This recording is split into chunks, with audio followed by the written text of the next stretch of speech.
అందరికీ ప్రభు అయిన యేసుక్రీస్తు నామములో నాకు వందనాలు తెలియజేస్తున్నాను. ఈ సమయంలో అందరూ లేచి నిలబడదాం. దేవుని యొక్క వాక్యాన్ని చదువుకుందాం.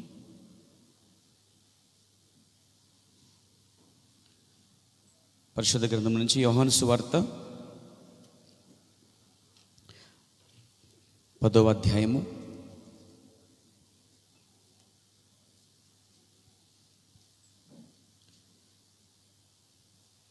11, 12, 13, 14 వరకు చదువుకుందాం. నేను గొర్రెలకు మంచి కాపరిని, మంచి కాపరి గొర్రెల కొరకు తన ప్రాణం పెట్టును. జీతగాడు గొర్రెల కాపరి కాడు గనుక గొర్రెలు తనవి కానందున తోడేలు వచ్చుట చూచి గొర్రెలను విడిచిపెట్టి పారిపోవును. తోడేలు ఆ గొర్రెలను పట్టి చెదరగొట్టును. జీతగాడే గనుక గొర్రెలను గురించి లక్ష్యము చేయక పారిపోవును. నేను గొర్రెలకు మంచి కాపరిని. దేవుడి వాక్యం మించునుగాక. ప్రార్థన చేసుకుందాం. మహాపరిశుద్ధుడైన తండ్రి, జీవంగల మా ప్రభువా, ఈ సమయంలో చదవబడిన వాక్యాన్ని దీవించండి, ఆశీర్వదించండి. మీకు ఆత్మీయ ఆహారం చేత మమ్మల్ని పోషించండి. ప్రభువా, ఈ రంగస్థలంలోకి మీరు రండి, పూర్తిగా స్వాధీనము తీసుకోండి. యేసు నామములో ప్రార్థించుచున్నాను, ఆమేన్. దయచేసి కూర్చోండి.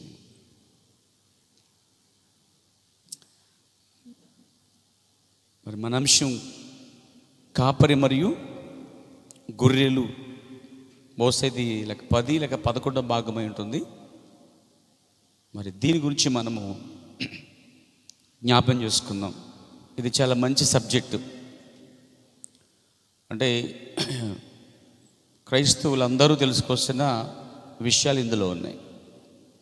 రక్షించబడినటువంటి దేవుని పిల్లలందరూ కూడా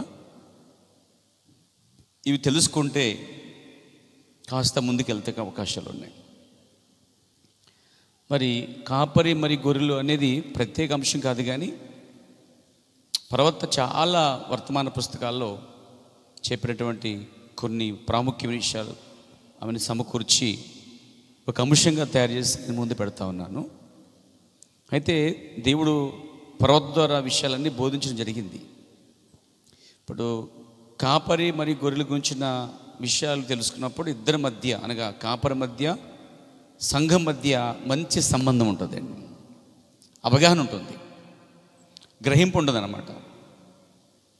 సరైన గ్రహింపు లేనందునే చాలామంది తప్పిపోతున్నారండి, లేక తొలగిపోతున్నారు, లేదా ఎదిరిస్తున్నారు, లేక తిరుగుబడి చేస్తున్నారు, లేదా అపార్థం చేసుకుంటారు, లేదా వారు ఇష్టం లేని ఆ యొక్క కాపరిని మరి ఇష్టం లేకుండానే ఉంటారు అన్నమాట. నేను చాలా చోట విన్నాను ఏంటంటే, చర్చ్కు వెళ్తారు, ఆ చర్చి పాస్టర్ గురించి, ఆ పెద్దల గురించి వాళ్ళే చెడ్డగా చెప్తారు. మళ్ళీ అంటే కొన్ని డినామినేషన్ సంఘాలు ఉన్నాయన్నమాట. వాళ్ళు చేసే పనులు, కార్యక్రమాలన్నీ వాక్యానుసారంగా ఉండవు అంతా. అయినా కానీ వారు ఏంటంటే, సంఘ సభ్యులము, తల్లి సంఘము, ఎప్పటి నుంచో ఉన్న సంఘం ఇది, మా గ్రామ సంఘం, పట్టణ సంఘం, లేకపోతే మా సిటీలో ఉన్న సంఘం, కాబట్టి మా అమ్మ నాన్న వాళ్ళందరూ అక్కడికే వెళ్ళారు కాబట్టి నేను కూడా అక్కడికి వెళ్తున్నాను అని చెప్పి ఏదో ఆచార ప్రకారంగా వెళ్తారు. అక్కడ పాస్టర్ కానీ, లేకపోతే పాస్టర్ మిషన్ కానీ, లేకపోతే పెద్దలు కానీ, అక్కడ ఉన్నటువంటి కార్యక్రమాలు కానీ వారికి నచ్చవు, ఇష్టపడరు. అయినా అక్కడికి వెళ్తారు. వాళ్ళు బయట చెప్తూ ఉంటారు అన్నమాట, పాస్టర్ గురించి అడ్డుగా, అలాగే పెద్దల గురించి, అక్కడ జరిగే కార్యక్రమం గురించి చెప్తారు. అదొక వేషధారణ అనమాట అండి. ఒక పాస్టర్ పైన సరైన విశ్వాసం లేకుండా, పెద్దల గురించిన సరైన అవగాహన లేకుండా ఒక విశ్వాసి ఎలా సంఘంలో ఎదగగలడు? పాసిబుల్ కాదు. అంటే అతడు వెళ్తున్న సంఘానికి కాపరిని, సంఘ పెద్దల్ని, సంఘమును, కార్యక్రమాలని కూడా నమ్మాలి, అంగీకరించాలి, వారితో పాటు నడవాలండి. అతడు సమ్మతించకుండా కూడి నడుచుదురని వాక్యంలో చెప్పబడింది. కాబట్టి సంఘాలు చాలా మటుకు వెళ్తారండి, కానీ వారు వెళ్తారు కానీ ఏదో తల్లి సంఘము ఎప్పుడో సంఘం అని చెప్పి ఆచార్యం వెళ్తారు తప్ప, వెళ్ళాలి అని వెళ్తారు తప్ప, నిజంగా అది నిష్ప్రయోజనం అండి. ఎందుకంటే వారు బయటకు వచ్చి వారు తమ సంఘ కాపరి లేక డినామినేషన్ యొక్క పాస్టర్ గురించి, పెద్దల గురించి జరిగే అన్నీ కూడా వాక్యానుసారంగా లేనివి కార్యక్రమాలు, రాజకీయ కార్యాలన్నీ కూడా మంచి విశ్వాసులైన వారు ఎవరికి ఇష్టం ఉండదని చెప్పాలంటే. వాళ్ళు గ్రహిస్తారు, వింటారు, హృదయాన్ని కట్టుపరుచుకుని అక్కడే కూర్చుంటారండి. సోదరులారా, మనం ఏ సంఘానికి వెళ్తున్నా కానీ ఆ సంఘం వాక్య క్రమంలో ఉందో లేదో చూడాలి. అది ఏ సంఘమైనా, ఏ బ్యానర్, ఏ పేరుతో ఉన్నా అది ఈ గడికి బయలుపరిచిన వాక్య అడుగుల్లో ఉందా లేదా అని చూడాలి. లేని ఎడల దాని నుంచి బయటకు వచ్చేయాలండి. ఎందుకంటే అక్కడే ఉండి సరైన సంఘ కాపరి, సరైన వాక్యము, సరైన పెద్దలు, అంటే వాక్యానుసారం కాని పెద్దలు కలిగితే సంఘం. చాలా సంఘాలు తాగుబోతులు పెద్దలు ఉంటారండి. ధనవంతుల్ని, ఉద్యోగస్తుల్ని, ఉన్నతమైన వారిని పెద్దలుగా పెట్టుకుంటారండి.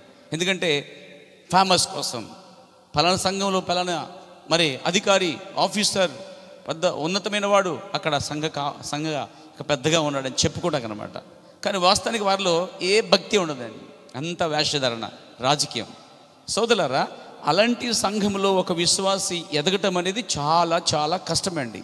అంత మాత్రమే కాదు, దిద్దుకోలేడు, సరి చేసుకోలేడు, భక్తి చేయలేడు, ఆరాధించలేడు, స్తుతించలేడు, దేవుని కొరకు జీవించలేడు, ప్రభు వస్తే ఎత్తబడలేడండి. కాబట్టి సహవాసం ఎందుకంటే బలహీనలు బలపరచబడటానికి, రోగులు బాగుపరచబడటానికి, బలహీన విశ్వాసం బలపరచబడటానికి సహవాసం ఎందుకు ఇచ్చాడు భూమి మీద అంటే ఎదుగుటకు, వాక్యములో ఎదుగుటకు, వాక్యములో బలపరచబట్టకు.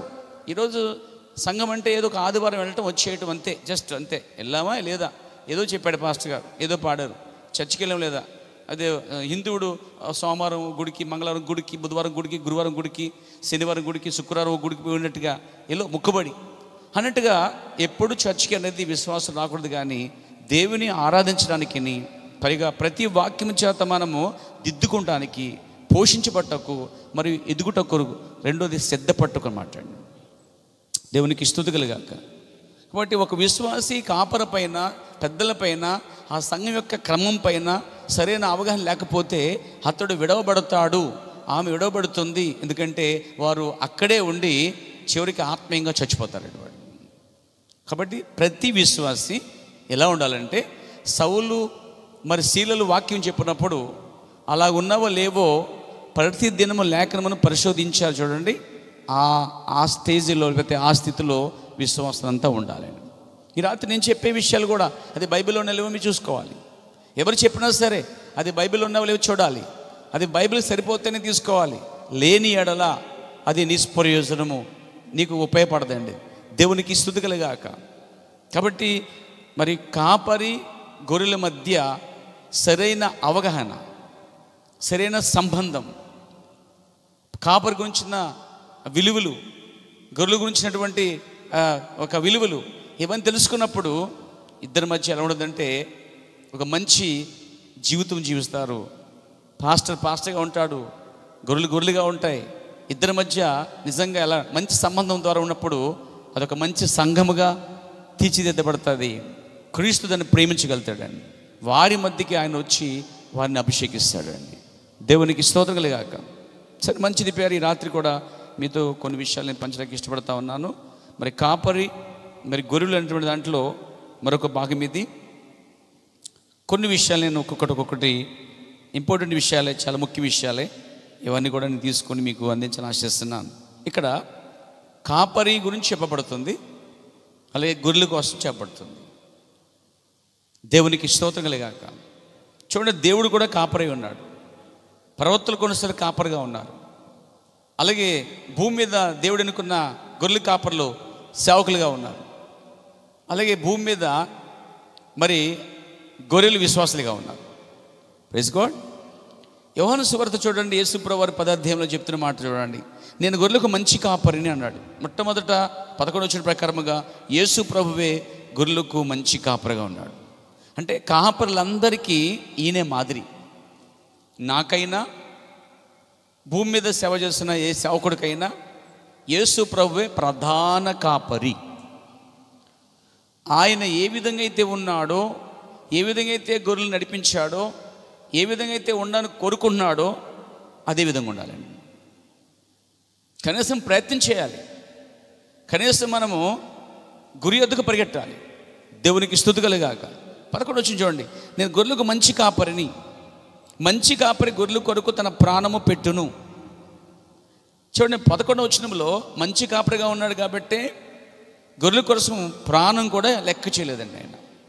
ఒక మంచి కాపరి ఖర్చు పెట్టగలడు. ఒక మంచి కాపరి తన గొర్రెల కొరకు ఎంత దూరమైన వెళ్ళగలడు. ఒక మంచి కాపరి తన గొర్రెల కొరకు అవసరమైతే మరి తన ప్రాణం కూడా పెట్టగలడండి. కానీ గొర్రెలు తెలుసుకోవాలి విషయాన్ని. అతను మంచి కాపరా కాదో తెలుసుకోవాలి. కాపరి నడిపిస్తున్నాడో లేదో తెలుసుకోవాలి. అసలు నాకు కాపరి ఉన్నాడో లేదో తెలుసుకోవాలి. చాలామందికి కాపరే లేడండి. అసలే ప్రవృత్తి వర్తమానంలో చెప్తున్నాడు, కాపరి అనగా మేపువాడు అంటండి. కాపరి అనగా మేపువాడు అంటండి. దేవునికి స్తుతి కలుగాక. కాపరి అనే పదానికి ప్రవక్త చెప్తున్న మాట హల్లెలూయా ఏంటండి? కాపరి, గొర్రెల కాపరి అనగా దాని యొక్క భావం ఏంటంటే మేపువాడు, లేక పోషించువాడు, లేక పోషకుడు అని పర్యాపదాలు చెప్పబడ్డాయి. కాపరి అనగా వాక్యము చేత పోషించేవాడు, వాక్యం చేత గొర్రెలను మేపువాడు. దేవుడు కాపరిగా ఉన్నాడు, దావీదు గొర్రెగా ఉన్నాడు. ఈ గొర్రె కాపరిని ఏముంటుందంటే, యెహోవా నా కాపరి, నాకు లేమి కలగదు, నన్ను ఆయన పచ్చిగల చోట్ల పరుండబెట్టును, శాంతికరమైన జలం చెంతకు తీసుకువెళ్ళి నాకు దాహం తీర్చును, గడంధకారంలో సంచరించినను ఆయన కర్ర నన్ను ఆదరిస్తుంది అని ఈ విషయాలు చెప్తున్నాడండి ఆయన. అంటే ఆయన్ని కాపరగా దావీదు వర్ణిస్తున్నాడు. హల్లెలూయా. అంటే ఆయన కాపరిగా ఉన్నంత వరకు సోదరులారా ఏ కొదువు లేదు. కాపర్లకి ఆయన కాపరే, నాకు ఆయన కాపరే, మీకు ఆయన కాపరే. హల్లెలూయా. కాపర్లందరికీ ప్రధాన కాపరిగా ఉన్నాడు యేసు ప్రభువు వారు. ఈ కాపర్లు ఏమో సంఘాలకి కాపరిగా ఉన్నారండి. దేవునికి స్తోత్రం కలుగాక. ఇప్పుడు కాపరి అంటే ఏంటి? సంఘాన్ని లేక గొర్రెలను మేపువాడు, లేక పోషించేవాడు. విశ్వాసం అనబడుతున్న గొర్రెలకు కాపరి ఏం చేయాలంటే వాక్యము చేత ఆత్మలను పోషించాలి. ప్రతి సబ్జెక్ట్ తీసుకుని సవివరంగా వివరించవలసిన బాధ్యత అతని మీద ఉంది. ఆత్మకి ఆహారం ఏంటంటే వాక్యమేనండి. దేవునికి స్తుతి కలుగాక. ఇక్కడ గమనించండి, ఒక్కొక్క పాయింట్ మీతో చెప్పాలని ఆశిస్తున్నాను, జాగ్రత్తగా వినండి. దేవునికి స్తుతి కలుగాక. ఈరోజు నేను దీన్ని గొర్రెలకు మంచి కాపరి అనేటువంటి వర్తమానంలోంచి తీసుకుంటున్నాను. ఒక్కొక్క వారం ఒక్కొక్క వర్తమానంలోంచి దేవుడిచ్చిన ప్రేరణ బట్టి కాపరికి గొర్రెలకు మధ్య ఉన్న సంబంధం కోసమే నేను మాట్లాడుతున్నానండి. అంటే సంఘముకు మరియు కాపరికి మధ్య ఉన్నటువంటి సంబంధము, కాపరి సంఘము మరి ఎలాంటి ఏ విధంగా ఉండాలి, దాని కొరకు ప్రధాన కాపరి ఏం చెప్తున్నాడు, అదే ప్రాముఖ్యమైన భాగం ఇక్కడ. దేవునికి స్తుతి కలుగాక. మంచి కాపరి తన గొర్రెల కొరకు తన ప్రాణం పెట్టును అన్నాడు. ఆయన మాట ప్రకారంగా సమయం వచ్చినప్పుడు ఆయన కలువరి సులువులో మరి గొర్రెల కొరకు ప్రాణం పెట్టాడు. జీతగాడు మాట వినడటండి. జీతగాడైతే మాట వినడంటండి. అంటే సంఘాలపైన చాలామంది ఈరోజు మనకు బయట కనిపిస్తుంది. ఎక్కువ డినామినేషన్లో సంఘ శాఖల్లో ఎక్కడో ట్రైనింగ్ అవ్వటం, సర్టిఫికేట్ తెచ్చుకుంటాం, తర్వాత అందులో జాయిన్ అవ్వటం, వాళ్ళు వెళ్ళి పాస్టర్లుగా చలామణి అవ్వటం, లేక ప్యారిస్ పాస్టర్ గాను, లేకపోతే పలానా ప్రాంతంలో సేవకుడుగాను, లేక సువార్థికుడుగాను, లేకపోతే ఎవంజలిస్టు, లేకపోతే కాపరిగాను, పాస్టర్ గాను వెళ్తారండి. వాళ్ళు వెళ్ళి దానికి ఆ విధంగా పలానా సంఘంలో చేర్చుకోవాలంటే అతను ఎక్కడ ట్రైనింగ్ అయ్యాడు, ఏం తెచ్చుకున్నాడు, సర్టిఫికేట్ ఏంటి, ఏం చదువుకున్నాడు, ఇవే వాళ్ళకి ఎవిడెన్స్ అనమాట. అంతేగాని అతనికి మారుమనస్సు ఉందా, రక్షణ ఉందా, అతను నిజంగానే మారాడా, అతనికి అసలు ఆత్మల భారం ఉందా, అతను అసలు సేవకుడు లక్షణాలు ఉన్నాయా, అసలు దేవుడు అతనితో మాట్లాడా, ఇవేమీ సంఘ శాఖలు పట్టించుకోవండి. మనిషి చదువుకున్నాడా, ట్రైనింగ్ అయ్యాడా, అతను పాస్టర్ కొడుక, లేకపోతే మామూలు వ్యక్త, వెనక అతని బ్యాక్గ్రౌండ్ ఏమీ పట్టించుకోరిక. సర్టిఫికేట్ల పైన ఆధారపడి జాబ్ ఎలాగిస్తాడో ఒకడు, అలాగే కొన్ని సంఘాలు జాబు ప్రకారంగా వాళ్ళు ఇస్తారు, జీవితం ఎంత అని చెప్పి ఇస్తారు. అదే జీతగాడు అనమాట. చదువుకున్న తర్వాత ఒక కంపెనీలో ఆఫీసులో ఎలాగైతే జాయిన్ అవుతారో, జీతం ఇస్తాడో, జీతగాడిగా పనిచేస్తాడో, అలాగనే చాలా సంఘాల్లో పాస్టర్లు ఈ విధంగా వెళ్ళి జీతం తెచ్చుకుంటారన్నమాట. అయితే బైబిల్ ఏం చెప్తుంటే జీతగాడే. జీతగాడికి జీతగాడి కానివాడుకున్న వ్యత్యాసం ఏమిటి అంటే, జీతగాడు అంటే అండి లక్ష్య పెట్టడట. ప్రవర్తన మాట వర్తమానంలో వాడు అసలు వినడంటే అండి, దేవుడి మాట వినడు, సంఘం మాట వినడు, ప్రేరేపించబడి ఒక సహోదరు చెప్తున్న మాట కూడా అతను వినడండి. ఎందుకంటే అతను జీతగాడు. అదే దేవుని ఆత్మహత్య నడిపించబడేవాడు, దేవుడు ఏం చెప్తున్నాడా, దేవుడు ఏం చెప్పాలనుకుంటున్నాడా, దేవుడు ఏమైనా ప్రేరేపిస్తున్నాడా, సంఘం ద్వారా దేవుడు పనిచేస్తున్నాడా అనేది, దేవునికి ఆత్మ ఏ విధంగా కదులుతుందని దాన్ని గమనిస్తాడండి దేవుని పిలుపున సేవకుడైతే. హల్లెలూయా. ఈ రోజుల్లో చాలామంది సేవకులుగా వెళ్ళిపోతున్నారు సేవ చేయడానికి. కానీ బైబిల్ ప్రకారంగా అసలు మొట్టమొదట ఎటువంటి ట్రైనింగ్ కూడా బైబిల్ ప్రకారంగా లేదు. అయ్యా మరి చాలామంది ట్రైనింగ్ తీసుకుని వెళ్తున్నారు కదండి, ఓకే, దానికి ఒక లేఖన ఆధారం కూడా మనకు బైబిల్లో లేదు. చూడండి, యేసుప్రభు శిష్యులు ఆయన శిష్యరకం చేశారు కానీ ట్రైనింగ్ కాదండి అది. అసలు ఆ శిష్యులు జగదుత్పత్తి ముందుగానే ఎన్నిక చేయబడ్డారండి.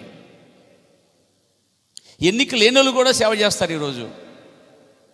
తర్వాత బాప్తిస్మా యోహాను ఉన్నాడు, ఆయనకి ఏ ట్రైనింగ్ లేదు. అరణ్యమే అతని యొక్క దేవుడు స్వయంగా ఆయన ట్రైనింగ్ ఇచ్చాడు. అరణ్యవాసిగా ఉన్నాడు, అతను ట్రైనింగ్ లేదు. పాత నిబంధనలో ఏలియా ఉన్నాడు, అతను ట్రైనింగ్ లేదు. మోషే ఉన్నాడు, అతను ట్రైనింగ్ లేదు. అపోస్తలుడైన పౌలు ఉన్నాడు, ముందు నేర్చుకున్నాడు, చాలా నేర్చుకున్నాడు. కానీ దేవుడు అంతా ఒలిసేశాడు, తీసేశాడు. అప్పుడు గుడ్డివాడిగా చేశాడు. ఇప్పుడు అతన్ని ఎంప్టీ చేసి అప్పుడు నడిపిస్తున్నాడు. యేసుక్రీస్తే నాకు ఈ విషయాలు బయలుపరిచాడు, ఆ ఎన్నికైన వారు నాకేమీ నేర్పలేదని అతను సాక్ష్యం ఇచ్చాడు. దీన్ని బట్టి చూస్తే ట్రైనింగ్ అనేది బైబిల్ ప్రకారంగా పూర్తిగా అది కొట్టివేయబడుచున్నది అనే విషయం మొట్టమొదట తెలుసుకోవాల్సిన బాధ్యత. అంటే ఒక కాపరి ఎలిజిబిలిటీకి, అతను యోగ్యుడు అవడానికి ట్రైనింగ్ అనేది సంఘశాఖలు ఒప్పుకున్నాయి. కానీ బైబిల్ ప్రకారంగా ట్రైనింగ్ అనేది లేదు. దేవుడు అతన్ని తల్లి గర్భంలో ఉన్నప్పుడే ప్రత్యేకపరచాలి, అది ఎవిడెన్స్ అండి. రెండోది, సమూయేలు దేవుడు పేరు పెట్టి పిలిచాడండి, మోషేని పేరు పెట్టి పిలిచాడు. అవునా కదా? అవునా కదా? సేవకుల్ని దేవుడు పేరు పెట్టి పిలిచాడా? అసలు దేవుడు మాట్లాడతాడా? ఆయన మాట్లాడే దేవుడు అండి. ఆయన మానవ స్వరంతో మాట్లాడే దేవుడు కాదు. చూడండి, మీకు వాక్యం రుజువు చేస్తాను. అపోస్తలుల కార్య గ్రంథము, దేవుడికి అన్ని భాషలు వచ్చేయండి.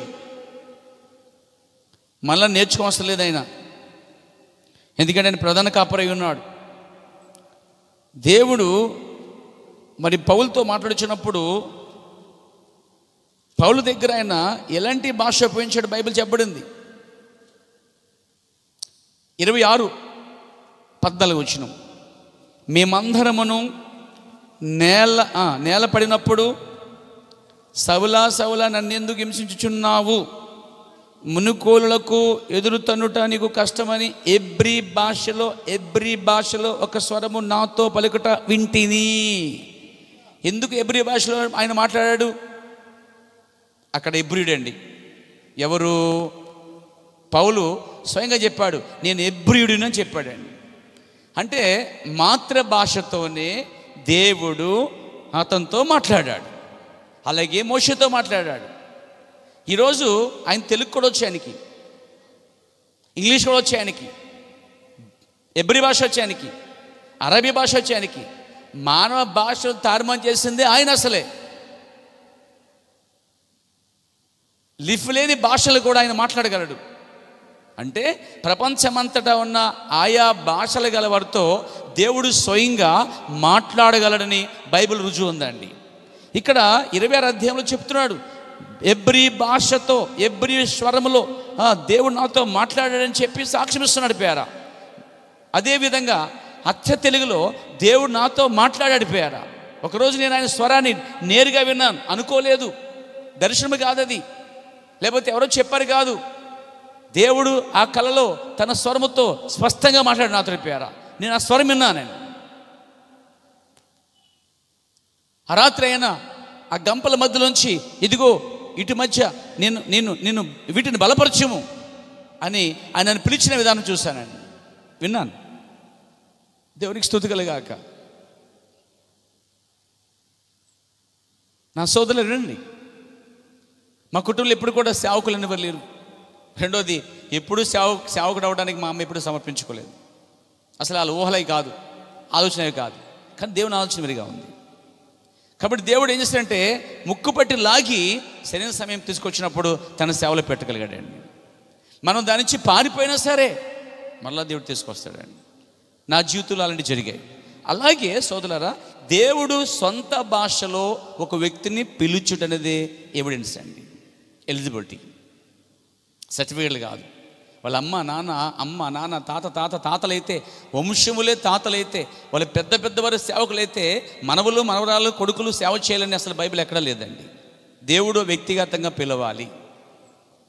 ఆ లక్షణాలు, ఆ పిలుపు కార్యాలు అతనిలో ఉండాలి. ఈరోజు చాలామంది ఇవేమీ లేకుండా ట్రైనింగ్ అవ్వటం, వెళ్ళిపోవటం. కొంతమంది అయితే టీచర్స్, కొంతమంది మాస్టర్స్ ఏం చేస్తారంటే జాబు రిజైన్ అయ్యే సమయానికి 4 పళ్ళు ఊడిపోయిన తర్వాత, ఓ కన్ను గుడిదైపోయిన తర్వాత, శరీరం కాస్త ఒడిలిపోయిన తర్వాత, బలమంత కాస్త అయిపోయిన తర్వాత, అంతా లోకానికి అంతా ఖర్చు పెట్టిన తర్వాత పిప్పు చెత్తగా మారి అప్పుడు వీళ్ళు ఏం చేస్తారంటే దేవుడు పిలవకుండానే వీళ్ళు ఏదో అరుగు మీదో ఎక్కడో చోట పెట్టేసి మెల్లిగా ఒక స్థలం కొనేసి మెల్లిగా చచ్చి పెట్టేసి నడిపించేస్తారండి. అంటే ఒకప్పుడు మాస్టర్, ఇప్పుడు పాస్టర్.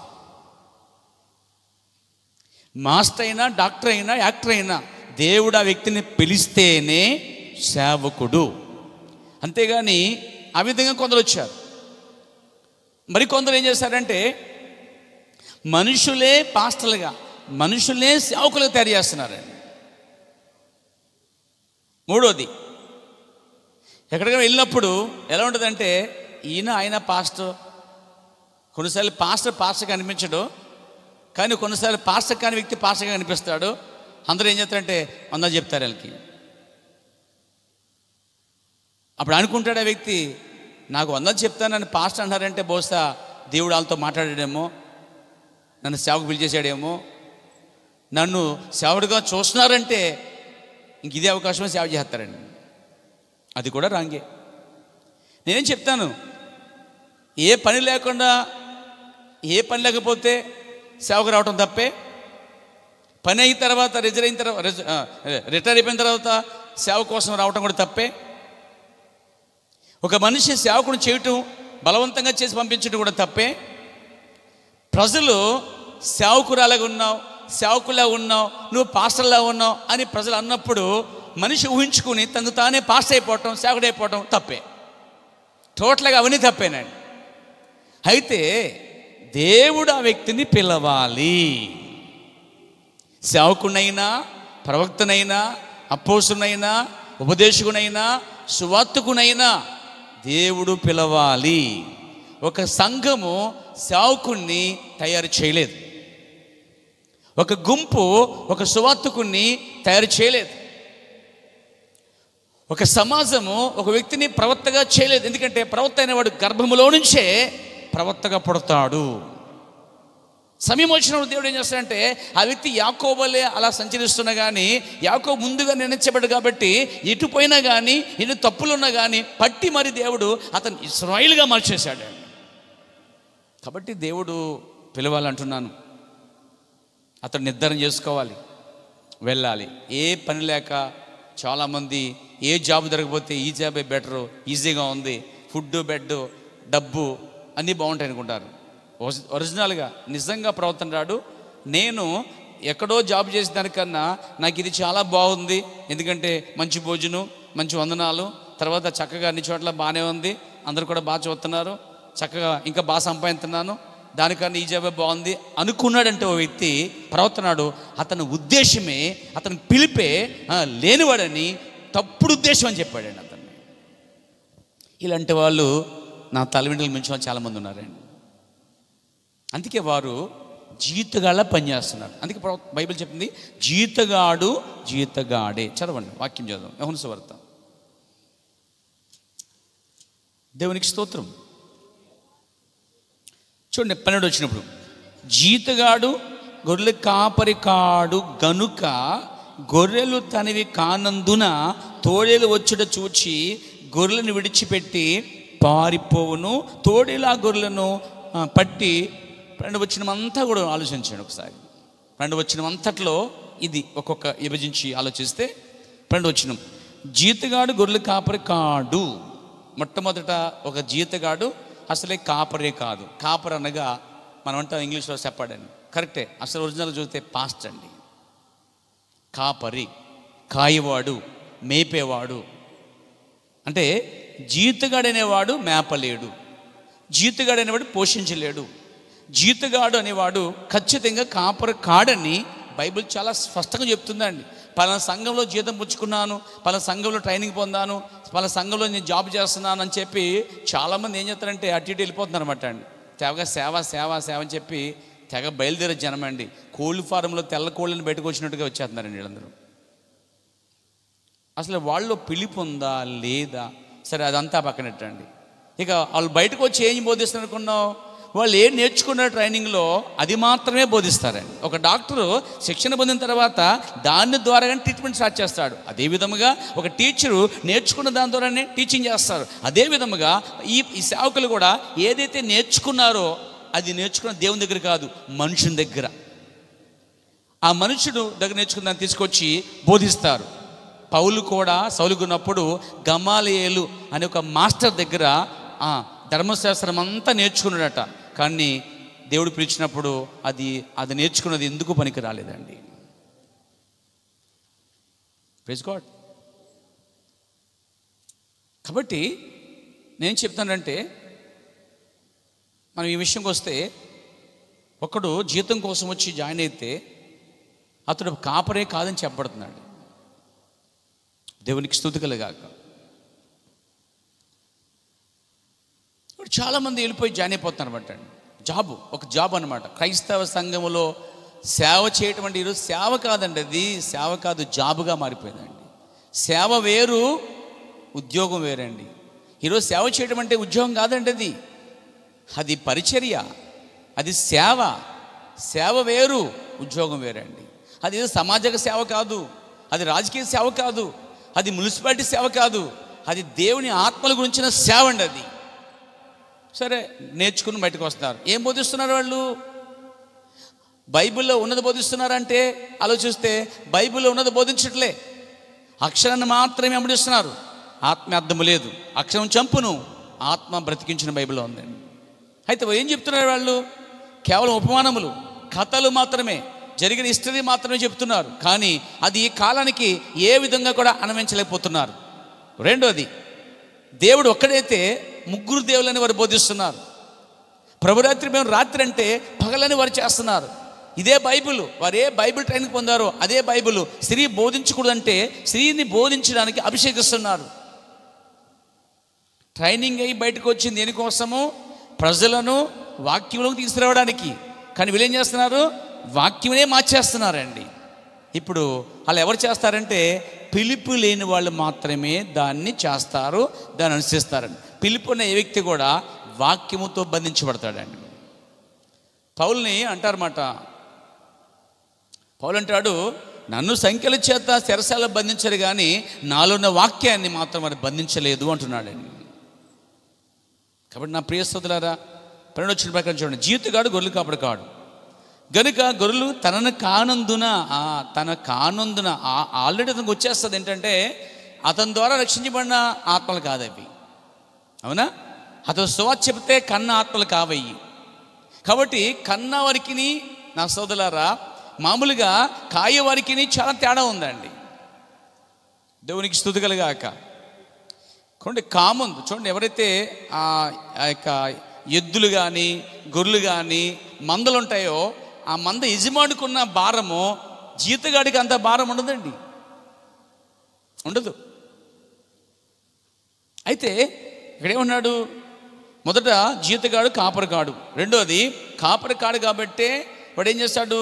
గొర్రెలు తనను కానందున అతని మైండ్ అంతా ఇది నా సంఘం కాదు, వీళ్ళు నా పిల్లలు కాదు, నేను ఏదో జీతం పుచ్చుకున్నాను, నెల వచ్చేసరికి నెలాఖరికి నాకు జీతం అందేస్తుంది, నా అకౌంట్లో పడిపోతుంది, చాలు, నాకు కారు ఇచ్చారు, మొబైల్ ఇచ్చారు, నాకు ఒక క్వార్టర్స్ ఇచ్చారు, ఎక్కడ ఉండడానికి ఒక దాంట్లో రూమ్ ఇచ్చారు, తర్వాత నాకు తింటాక ఆహారం ఇచ్చారు, కాబట్టి నాకు మొబైల్ బ్యాలెన్స్ కూడా ఇస్తారు, కాబట్టి నెల జీతం కూడా వస్తుంది, సరిపోతుంది, రొటేషన్ అయిపోతుంది, బతుకుతున్నామా లేదా అనేది వాళ్ళ దృష్టిలో ఉందండి. కాబట్టి వాడు ఎల్లప్పుడూ కూడా ఏం చేస్తాడంటే గొర్రెలు తనని కానందున, అంటే అతనికి ఆల్రెడీ ఇవి నావి కావు, ఈరోజు ఇక్కడ ఉంటాను, ఈ నెల ఈ సంవత్సరం ఇంకో చోట నుంచి ట్రాన్స్ఫర్ చేస్తారు, ఇంకో చోటకు పోతాను, అది కూడా నాది కాదు.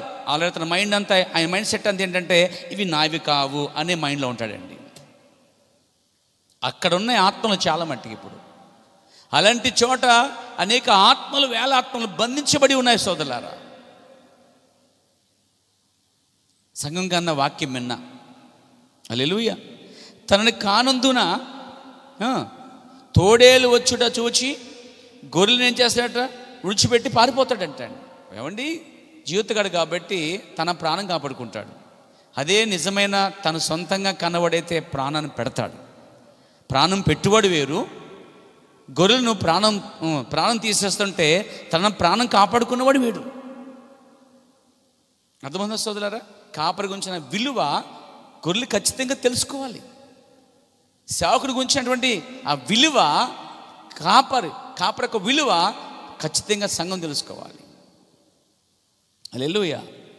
జీతగాడైతే నావి కావు అనే మైండ్లో ఉంటాడు. జీతగాడైతే తోడేలు వచ్చిన చూచి గొర్రెల మందు విడిచిపెట్టి పారిపోతాడు. అదే దావీదు చూడండి, దావీదు సొంత కాపరి. దావీదు ఆ తండ్రి గొర్రెలు అంటే అతని గొర్రెలేవి, అంటే అతడు నిజంగానే సొంత గొర్రెలు కాపరిగా ఉన్నాడా? కాబట్టే ఎలుగుబంటి వచ్చినప్పుడు పారిపోలేదు, కానీ నిలబడి పోరాడాడు. కాబట్టే సింహం వచ్చినప్పుడు అబ్బో దానికంటే బలమైంది ఇది మృగము, నన్ను చంపేస్తుంది, నా ప్రాణం పోతుందని ప్రాణాన్ని కూడా లెక్క చేయకుండా వెళ్ళి అక్కడ గొర్రెలు కాపరిగా, సొంత కాపరి కాబట్టి ప్రాణాన్ని కూడా లెక్క చేయకుండా ముందుకు వెళ్ళి సింహాన్ని హతమార్చాడండి. గొర్రెలు కాపరి, సొంత కాపరికి జీవితగాడికి తేడాదేనండి. అతను జీవితగాడు కాదు, సొంత కాపరి కాబట్టి వెళ్ళి ఏం చేశాడు, ప్రాణం తెగించి వెళ్ళి గొర్రెలు కాపాడుకున్నాడు, తనవి కాబట్టి. అదే జీవితగాడైతే తనవి కానందున, చూడండి అక్కడ ఉంది, తనవి కానందున తోడేలు వచ్చిన చూచి పారిపోవునట, గొర్రెలు విడిచిపెట్టి పారిపోతాడట. అలా కాపరి పారిపోతే వాడి సెక్యూరిటీ ఏది? అలా కాపరి పారిపోతే సంఘం ఏమవుతుంది? అలా కాపరి పారిపోతే ఆ సంఘంలోనికి ఎలాంటి మృగాలు వస్తాయి? కాపరి లేకపోతే ఆ సంఘం ఎలా చెదిరిపోద్దో ఆలోచించండి సోదరాలు. కాబట్టి తోడేలు వచ్చి చూసి పారిపోతాడట. అక్కడేం రాయబడి చూడండి. అప్పుడేమో జరిగిద్ది, అప్పుడు తోడేలు ఆ గొర్రెలను పట్టి చెదరగొట్టును అన్నాడండి. బండి వచ్చిన చాలా మంచి విషయాలు రాయబడ్డాయండి. అతను జీవితగాడు కాడు. రెండోది, అలా కానందున తన గొర్రెలు ఇప్పుడు తను నడుపుతున్న సంఘం తనది కాదు, మైండ్ మారిపోద్ది. తోడేలు వచ్చేట చూస్తే పారిపోతాడు. దానివల్ల పరిణామాలు ఎలా మార్చబడతాయంటే ఆ గొర్రెలను తోడేలు పట్టి చెదరగొట్టేస్తుందండి. తర్వాత జీతుగాడే గనుక గొర్రెల గురించి లక్ష్యము చేయక పారిపోవును. దేవునికి స్తోత్రం కలుగాక. ఇక్కడ ప్రవర్తనడు జీతగాడు పారిపోతాడట. జీతగాడు తన ప్రాణం పెట్టలేడు, జీతగాడు ఖర్చు కూడా పెట్టలేడు, జీతగాడు తన సంఘం కానందున, తన ఆత్మలు కానందున తన జేబులో ఒక పైసా కూడా ఖర్చు పెట్టాడు. గొర్రెలను పిండుకుంటమే తప్ప ఈరోజు చాలామంది గొర్రెల దగ్గర ఉన్న మాంసాన్ని మొత్తం, ఎముకలు మొత్తం పొడుచుకుని తింటమే తప్ప కాపరి సొంత కాపరాలు ఉండడు. కానీ సొంత కాపరి అవసరమైతే తన ఆహారం కూడా ఇస్తాడండి. ఇలాంటి కాపల గురించి యెహెజ్కేలు గ్రంథంలో చాలా స్పష్టంగా చెప్పాడండి. యెహెజ్కేలు గ్రంథం, దేవుని నామమున మహిమ కలుగును గాక, 34వ అధ్యాయంలో చూస్తే దేవుడు ఇలాంటి ట్రైనింగ్ పొందిన పాస్టర్లు, జీవితగాళ్ళు, కేవలం కడుపు కోసం సేవ చేసేవాళ్ళు, కేవలం బతకడానికి కోసం సేవ చేసేవాళ్ళు, పిలుపు లేకుండా దేవుడు పంపకుండా వచ్చిన వారు ఎలా ప్రవర్తిస్తారో ఇక్కడ రాయబడింది బైబిల్లో. దీని ప్రకారం ఎవరున్నారో వారిని మనం గుర్తించాలి. చూడండి, మనం చూస్తాం 2వ వచనం, నరపుత్రుడా ఇశ్రాయేళ్ల కాపర్ల గురించి ఈ మాట ప్రవచించాం. అక్కడ ఇశ్రాయేల్ కాపర్లు, ఇక్కడేమో క్రైస్తవ కాపర్లు. ఇంకా చెప్పండి, మన భాషలో వర్తమాన పాస్టర్లు 3 విధాలు చెప్పుకోవచ్చు. ఇశ్రాయేల్ కాపర్లు, క్రైస్తవ కాపర్లు, అంతిగల వర్తమానంలో కాపర్లు. దేన్ని విడిచిపెడదు వాక్యమండి. ఈ మాట ప్రవచించము. ఆ కాపర్లతో, ఏ కాపర్లతో? ఇశ్రాయేల్ కాపర్లకు మాత్రమే కదా వర్తమానం, క్రైస్తవ కాపర్లకు మాత్రమే వర్తమానం. ఈరోజు అంత్యకాల వర్తమానంలో నమ్ముతున్న కాపర్లు కూడా వర్తిస్తుంది వర్తమానం. ప్రభువుకు యెహోవా సెలవిచ్చినేమనగా, తన కడుపు నింపుకొను ఇశ్రాయేళ్ల కాపర్లకు శ్రమ, సంఘ కాపర్లకు శ్రమ, అంత్యకాల వర్తమానంలో ఉన్న పాస్టర్లకు శ్రమ. ఎందుకంటే వారు ఇలా ఉంటే శ్రమ, కింద రాయబడిన ప్రకారంగా ఉంటే శ్రమ. చదవండి. కాపర్లు గొర్రెలను, కాపర్లు తమ చూడండి ఇక్కడ ఏమంటున్నాడు, ఇక్కడ తమ కడుపు నింపుకొను ఇశ్రాయేలు కాపర్లకు శ్రమ అని చెబుతూ, కాపర్లు గొర్రెలను మేపవలను కదా. దేవుడు అడుగుతున్నాడు అక్కడ. కాపర్ అనేవాడు ఏం చేయాలి? ఇంత చెప్పిన కాపర్ అనగా ఏంటి? వాక్యంతో పోషించేవాడు. కాపర్ అనగా అర్థం ఏంటి? మంద నడిపించేవాడు. కాపర్ అనగా అర్థం ఏంటి? ఆత్మలను వాక్యంతో పోషించి సంపూర్ణంగా వాక్యం అందించేవాడు. ఒకటేంటంటే చూడండి, కాపర్లు గొర్రెలను మేపవలను కదా. వీళ్ళు మేపట్లేదండి వీళ్ళు. తర్వాత, మీరు క్రొవ్విన గొర్రెలను వధించి క్రొవ్విను తిని బొచ్చును కప్పుకుందురు కానీ గొర్రెలను మేపరు. గొర్రెలు మేపరండి వీళ్ళు. కానీ గొర్రెలను చంపి ఆ మాంసాన్ని వండుకు తిని ఇక మిగిలిన ఏదైతే ఉందో, ఇది రాయబడింది అక్కడ, బొచ్చు అంటే వెంట్రుకలతో ఉన్న బొచ్చుని తీసుకు కప్పుకుంటారట. చలేస్తుంది కదా, అందుకోసం దేవుడు పిలిచాడు సేవకుల్ని. లేదే, కానీ గొర్రెలు మేపరు. అంటే మేపడం అంటే అర్థం ఏంటి? వాక్యము చేత పోషించుట. 10 నిమిషాల ప్రసంగము ఎలా పోషించబడుతుందండి చెప్పండి? అరగంట మాట్లాడతారు, అరగంట సాక్ష్యం ఇస్తారు, ఆ మాట ఈ మాట చెప్పి 16-30 పాటలు పడతారు. సోదరరా, కాపరి నిలబడి 10 నిమిషాల వాక్యం చెప్పేసరికి నిలబడలేరు, ఉండలేరు వాళ్ళు. కారణం ఏంటంటే వారికి అసలు ఆత్మీయాహారం అవసరం లేదు. వీళ్ళు కూడా ఏం చేస్తారంటే, ఇక వాళ్ళకి అవసరం లేదు కాబట్టి వీళ్ళు కూడా 10 నిమిషాలు చెప్పి ముగించేస్తారన్నమాట అండి. ఎంత త్వరగా ముగిస్తే అంత సంతోషం వాళ్ళకి. కానీ ఆత్మ చచ్చిపోతున్నాయి కదా, అవి పోషించబడుతున్నాయా? నువ్వు ఎంతే ఆహారం తినక రోజు ఎలా ఉంటావు? నీ ముందు బిర్యానీ పెట్టావు అనుకో, ఇంతే తిన్నావు, రోజు ఇంతే తింటున్నావు. అసలే ఇంత తిన్నావు అర్థం ఏంటంటే, జబ్బు పండుగలు మాత్రమే అంత తింటారండి. అంటే ఆత్మీయ స్థితి సరిలేకపోతే వారు ఎక్కువ సమయం వాక్యం కేటాయించలేరు. ఆత్మీయ రోగం ఉంటే ఆహారం తినలేరు, శరీర రోగం ఉంటే ఆహారం తినలేరు. ఎలాగో అది కూడా అంతేనండి. మేపరు. రెండోది, బలహీనమైన వాటిని, కాపర్ అనేవాడు బలహీనమైన వాడిని బలపరచాలి తప్ప సెటర్లు వేయటం కాదండి. అంతేనా? ఇంతేనా? ఎక్కడో విన్నాను మొన్న కార్యం రోజున, చాలా గవర్నమెంట్ అంటే ఆ పాఠశాల శపించేస్తుందంటండి.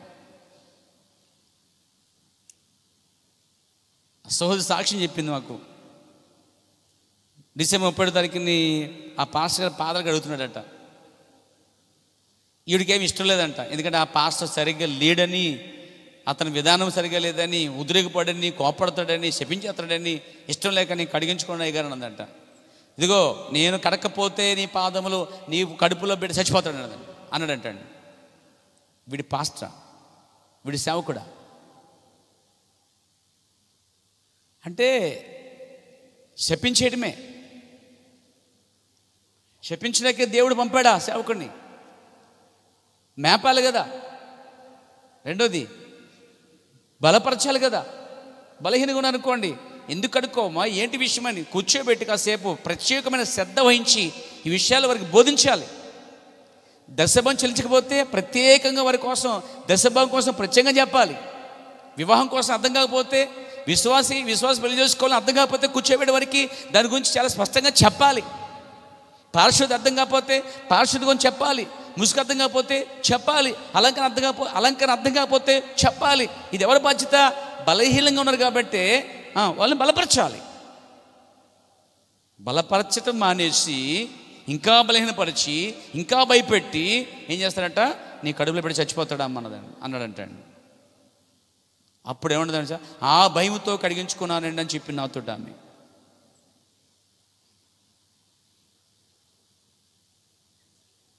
ఇదేంటిది? అసలు ఏం జరుగుతుంది సమాజంలో? ఒక సేవకుడు శపించడానికి వచ్చాడా? ఒక సేవకుడు చంపుకు తింటాకు వస్తున్నాడా? పిండుకుంటకు వస్తున్నాడా? సేవ అంటే కొంతమందికి ఏంటంటే బాగా దున్నేశాను, బాగా సంపాదించేశాను, బాగా ఎక్కువ సమకూర్చేసుకున్నాను, ఇదేంటి ఈరోజు సేవ అంటే. 4 బిల్లులు కొన్నాను, 5 పొలాలు కొన్నాను, ఇది ఎద్దులు గేదెలు కొనుక్కున్నట్టు. ఇలా చేశాను, అలా చేశాను, నువ్వేం సంపాదించావు నీ సేవలో, నేను సంపాదించిన సేవలో అనేది అన్నమాట అండి. స్తోత్రం, హల్లెలూయా. మేపరు ఒకటి. రెండోది బలహీనంగా ఉన్నప్పుడు బలపరచరు. మేపన వారికి ఇది వర్తిస్తుంది. మేపన వారికి శ్రమ, బలపరచిన వారికి దేవుని ద్వారా శ్రమ. మూడోది రోగముగా ఉన్నవారిని స్వస్థపరచడానికి వీళ్ళు. కొంతమంది పాస్టర్లకి విశ్వాసమే లేదండి, ఎందుకంటే స్వస్థత అనేది లేదని చెప్పేవారు ఉన్నారండి. కానీ నేను నమ్ముతున్నాను పేరా, ఆయన ఆ రోజు స్వస్థపరిచాడు, ఈరోజు స్వస్థపరుస్తాడు, రేపు స్వస్థపరుస్తాడు, ఎత్తబడే మరో క్షణం ముందు కూడా ఆయన స్వస్థపరచు దేవుడై ఉన్నాడండి. ఆయన నిన్న నేడు నిరంతరము మారనివాడిగా ఉన్నాడు. రోగులవన్నీ బాగు చేయరండి. ఓ పాస్టర్ గారు అనమాట, ఎన్టీఎంఎస్ పాస్టర్ గారే, పేరు చెప్పను, చెప్తే నన్ను ఊరు అమ్మేస్తారు, చెప్పకుండా వాడు చెప్తాను. బ్రదర్, మనం దెయ్యాల పుట్టును ప్రార్థన చేస్తే మన మీదకి వచ్చేస్తాయి అన్నాడు నాతోటే. మరి ఏం చేయాలి ఇప్పుడు ఆయన్ని? మరి ఎందుకు సేవ? దేని కొరకు? ఇప్పుడు బైబిల్ ఏం చెప్తుంది? అతడు రోగి అయి ఉన్నాడు కాబట్టి ఏం చేయాలి? కాపరి ఏం చేయాలి? వ్యాధితో ఉన్నాడు, లేక దెయ్యం పట్టింది. దెయ్యం పడితే అంటే ప్రాణం చేస్తే దెయ్యాలంటే పాస్టర్ మీదకి వచ్చేస్తాయంట. వస్తాయి, వస్తే నష్టం ఏంటి? ఇప్పుడు వెళ్ళిపోవా? అక్కడే కూర్చుంటాయా? పోను రావు. సరిగ్గా ప్రార్థన చేసుకుంటే, సరిగ్గా ఉపవాసం ఉండి, సరిగ్గా పోరాడి ప్రార్థనలో ఉంటే అవి దరిదాపుగా రావు, పారిపోతాయి కూడా. అవునా కదా? దెయ్యాలు వచ్చేస్తాయి బ్రదర్. సరే, అవి దెయ్యాలు వచ్చేస్తాయి కాబట్టి అతనికి స్వస్థత రాదు. అలాంటప్పుడు సమాధిలో ఒకడు భయంకర దెయ్యాలు పట్టినోడు ఉన్నాడు. మరి యేసు ప్రభునే ప్రధాన కాపరి అలా అనుకున్నాడా? స్వస్థపరిచాడా? మరి ప్రధాన కాపరి ఏం చేశాడు? కాపర్లు కూడా అలాగే చేయాలిగా, చేయరు. రోగులు లేకపోతే అక్కడ మేపరు ఒకటి, రెండోది బలపరచరు, మూడోది స్వస్థపరచరు. అసలు స్వస్థత అనేది వీళ్ళకే నమ్మకం లేదండి. చర్చ్ ఆఫ్ క్రైస్ట్లో పాస్టర్స్ ఉన్నారండి, చర్చ్ ఆఫ్ క్రైస్ట్, వీళ్ళు అసలు స్వస్థతనే నమ్మరు. స్వస్థత అనేది లేదంటారు వాళ్ళు, చర్చ్ ఆఫ్ క్రైస్ట్ వాళ్ళకి. మళ్ళీ చెప్తున్నాను నేను, స్వస్థతే లేదంటారండి వాళ్ళు. ఎందుకంటే స్వయంగా ప్రవక్త కాలంలో ఎర్రటై కట్టుకున్నవాడు ఒకడు వచ్చాడు, వచ్చి టీబీ అని రాయించుకున్నాడు ఆ రోజుల్లో. కేవలం ఇదంతా నాటకము, ఇది అబద్ధము, ఈ ప్రవక్త అలాంటిది ఏం చేయట్లేదు, ఉత్తుదే అని చెప్పడానికి స్వస్థత నమ్మని వాడు ఒక ఎర్రటై కట్టుకుని వాడు టీబీ అని రాయించుకుని వచ్చి ప్రవక్త ఆఖరి సమయంలో, అలసిపోయిన సమయంలో వచ్చి వాడు ఇది ఒక కార్డు చూపిస్తున్నప్పుడు ఆ కార్డు చూడకుండా ప్రవర్తన్నాడు, బ్రదర్ నీకు టీబీ లేదు, వెళ్ళిపోన్నాడు. చూసారా చూసారా చూసారా, ఇది సభలారా చూసారా, అమ్మలారా చూసారా, అక్కలారా, అలా చేసే ఆత్మ ఇది. ఇదిగో టీబీ రాంచుకొస్తే లేదని చెప్తున్నాడు, ఇతను నమ్మకండి అన్నాడు మాట. అప్పుడు అంతే పరిశుద్ధాత్మ ఆయనతో మాట్లాడింది, ప్రవక్తతో మాట్లాడింది. అతడు ఏది రాసుకొచ్చాడో అది అతను పొందినట్లుగా పలుకన్నాడండి. సోదరుడా, నువ్వేదైతే రాంచుకొచ్చావు అది నీకు లేదు, కానీ నువ్వు ఏం చేస్తున్నావు? అల్లరి చేస్తున్నావు, ఉందని చెప్తున్నావు కాబట్టి అది నువ్వు పొందుకున్నావు అండి. అర్థమైంది మీకు? అంటే చర్చ్ ఆఫ్ క్రైస్ట్ అనే ఆ వ్యక్తి సంఘ యొక్క బోధ విన్నవాడే వాక్య వాగ్దానాన్ని మర్చిపోయాడు. చర్చ్ ఆఫ్ క్రైస్ట్ ఏంటండి, చాలా సంఘాలు స్వస్థత పైన విశ్వాసం లేదు అసలే, కాపలకే లేదు అసలే. మీకుందా? నాకు ఉంది కాబట్టి దేవుడు స్వస్థపరిచే చాలామందిని. Praise God. రోగి అయినప్పుడు మంచి సమరీయుడు ఏం చేశాడంటే వెళ్ళి అతన్ని పట్టుకుని తీసుకువెళ్ళి సంఘంలో చేర్చాడు. అంటే కాపరి అనే వ్యక్తి ఖచ్చితంగా రోగుల్ని బాగు చేయాలి, చెప్పాలి. బైబిల్ ఏం చెప్తుంది? నమ్ముట వలన విశ్వాసం కలుగును, నమ్మిన వారి వలన ఈ సూచక్రియలు జరుగును అని చెప్పాలి పాస్టర్. బైబిల్లో ఉందా మాట, మల్కీసువార్తలో ఉందా మాట. అంత మాత్రం కాదు, అతడు పొందిన అనగా యేసుక్రీస్తు పొందిన దెబ్బల వలన స్వస్థత అనేది ఒక కాలానికి కాదు, అది ప్రతి కాలాన్ని కొట్టేస్తుంది అండి. కాబట్టి కాపరికి ముందు విశ్వాసం ఉండాలి. సంఘమును వస్తున్న రోగులపైన అతను చేతుల నుంచి ప్రార్థన చేసినప్పుడు లేక నూనె రాసి ప్రార్థన చేసినప్పుడు విశ్వాసం లేకపోతే స్వస్థ ఎలాగొస్తుంది అతనికి? కాబట్టి అతను దానికోసం బోధించాలి. తను నమ్మకుండా దాన్ని బోధించలేడు.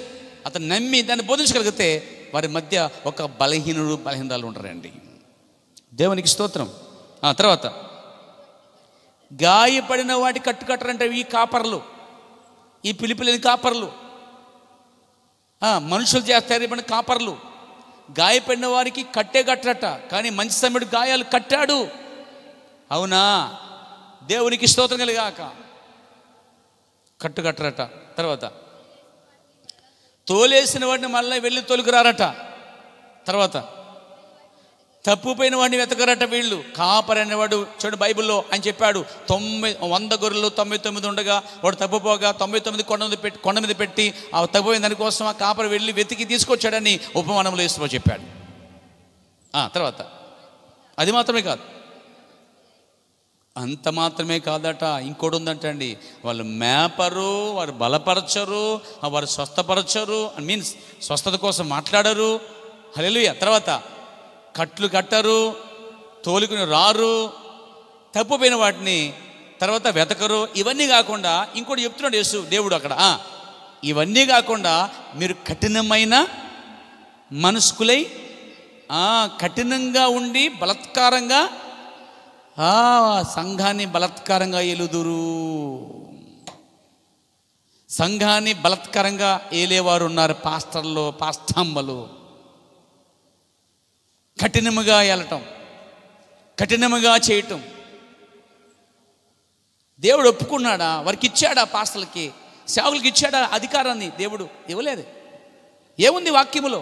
మన వాక్యమే చెప్పుకున్నాం ఈరోజు, పూర్తి వాక్యమే చెప్పుకుంటున్నాం. చెప్పాలంటే రాయబడిన వాక్యం మాట్లాడుకున్నాం మన పేరు. మనం ఏముందంటే ఇది కాకుండా ఇవన్నీ తప్పైతే ఇంకో భయంకర తప్పు ఏంటంటే ఆయన గురుల పైన, ఆయన విశ్వాసాల పైన, ఆయన దెబ్బలు తిని రక్తం కాచి సంపాదించిన దేవుని జీవంగల సంఘం పైన, విశ్వాసాల పైన వీరు కఠినంగా ప్రవర్తించట, వాళ్ళంట ఏలుతారట అండి.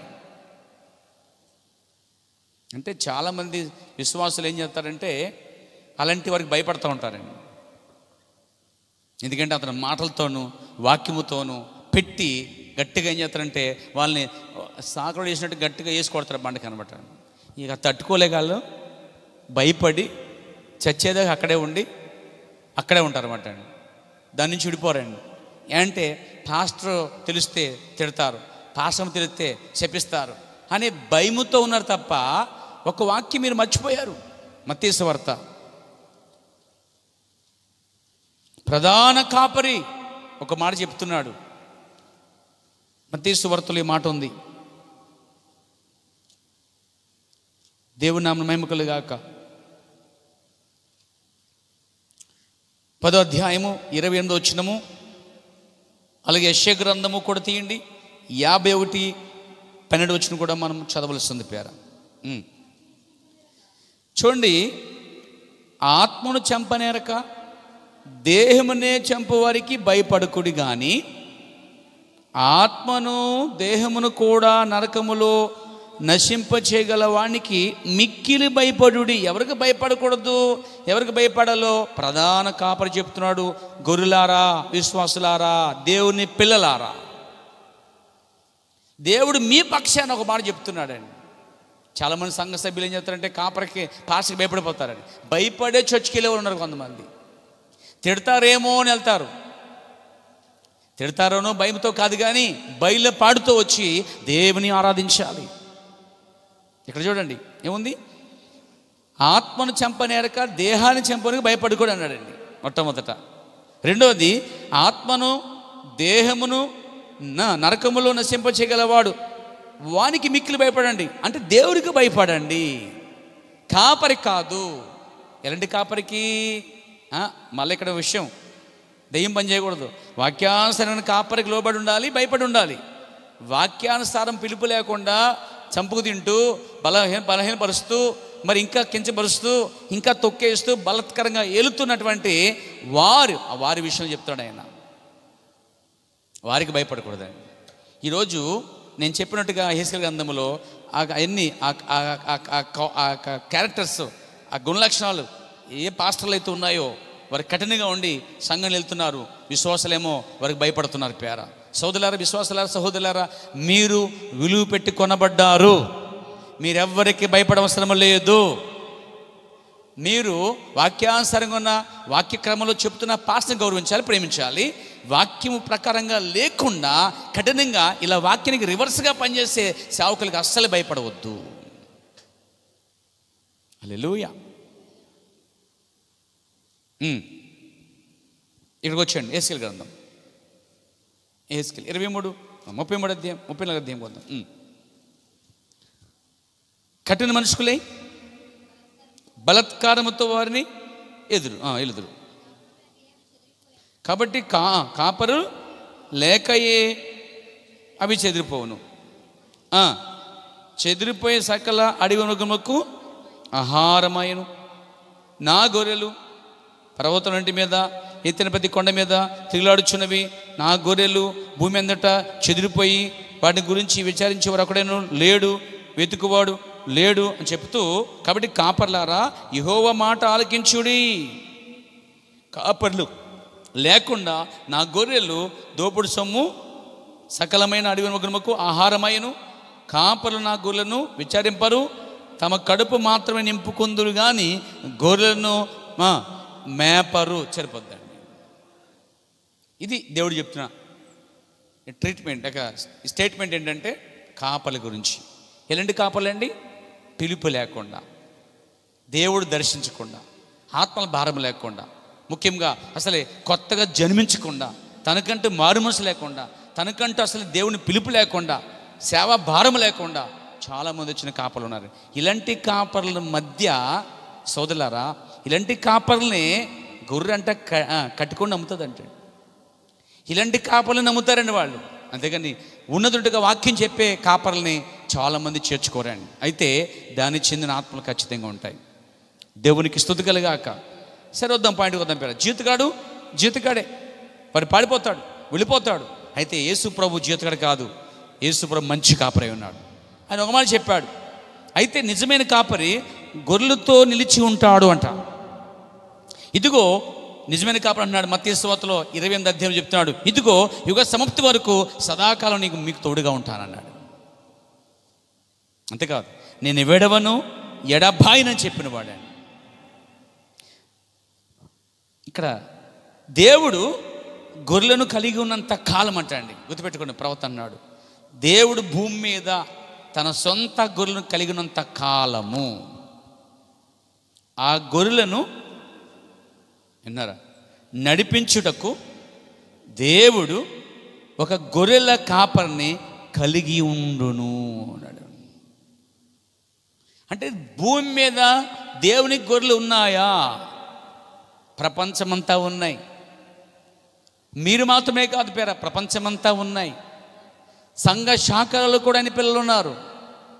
బబులోనులో ఆయన పిల్లలు ఉన్నారు. గలీబిలి గందరగోళంలో ఆయన పిల్లలు ఉన్నారు.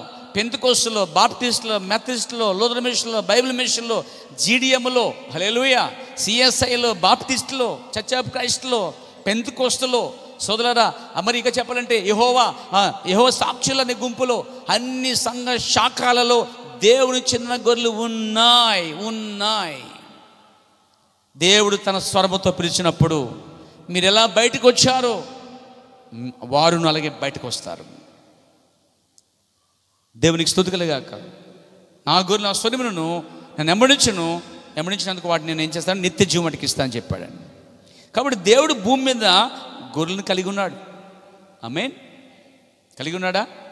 అయితే కలిగి ఉన్న ఆ గొర్రెల కొరకు దేవుడు ఎలా కాపర్ని నడిపిస్తాడో, ఎందుకు చేస్తాడో కాపరిని దేవుడు ఎలా కలిగి ఉంటాడో చిన్న ఉదాహరణ చెప్తాను బైబిల్ నుంచి. ఆయన గొర్రెలు ఐగుప్తులో ఉన్నాయా? ఇప్పుడు ఆ గొర్రెల కొరకు దేవుడు ఒక కాపరిని వెతుక్కున్నాడు. దొరికాడు ఎక్కడో. అతడు భౌతికంగా గొర్రెలు మేపుతూ ఉన్నాడండి. అతని పేరు మోషే. మోషేరా, నీ చేతిలో ఏముంది? ఆల్రెడీ కొంకకర్ర, గొర్రెల కర్ర కాపర ఉంది. సరే, దానితోనే వెళ్ళు. ఇక్కడ దేవుడు ఇశ్రాయేలు ప్రజలు ఐగుప్తులో ఉన్నప్పుడే దేవుడు ఆయన గొర్రెలు కలిగి ఉన్నాడు. ఐగుప్తు అనగా లోకానికి గుర్తు. ఈరోజు లోకమంతటి కూడా దేవుడు గొర్రెలు కలిగి ఉన్నాడు.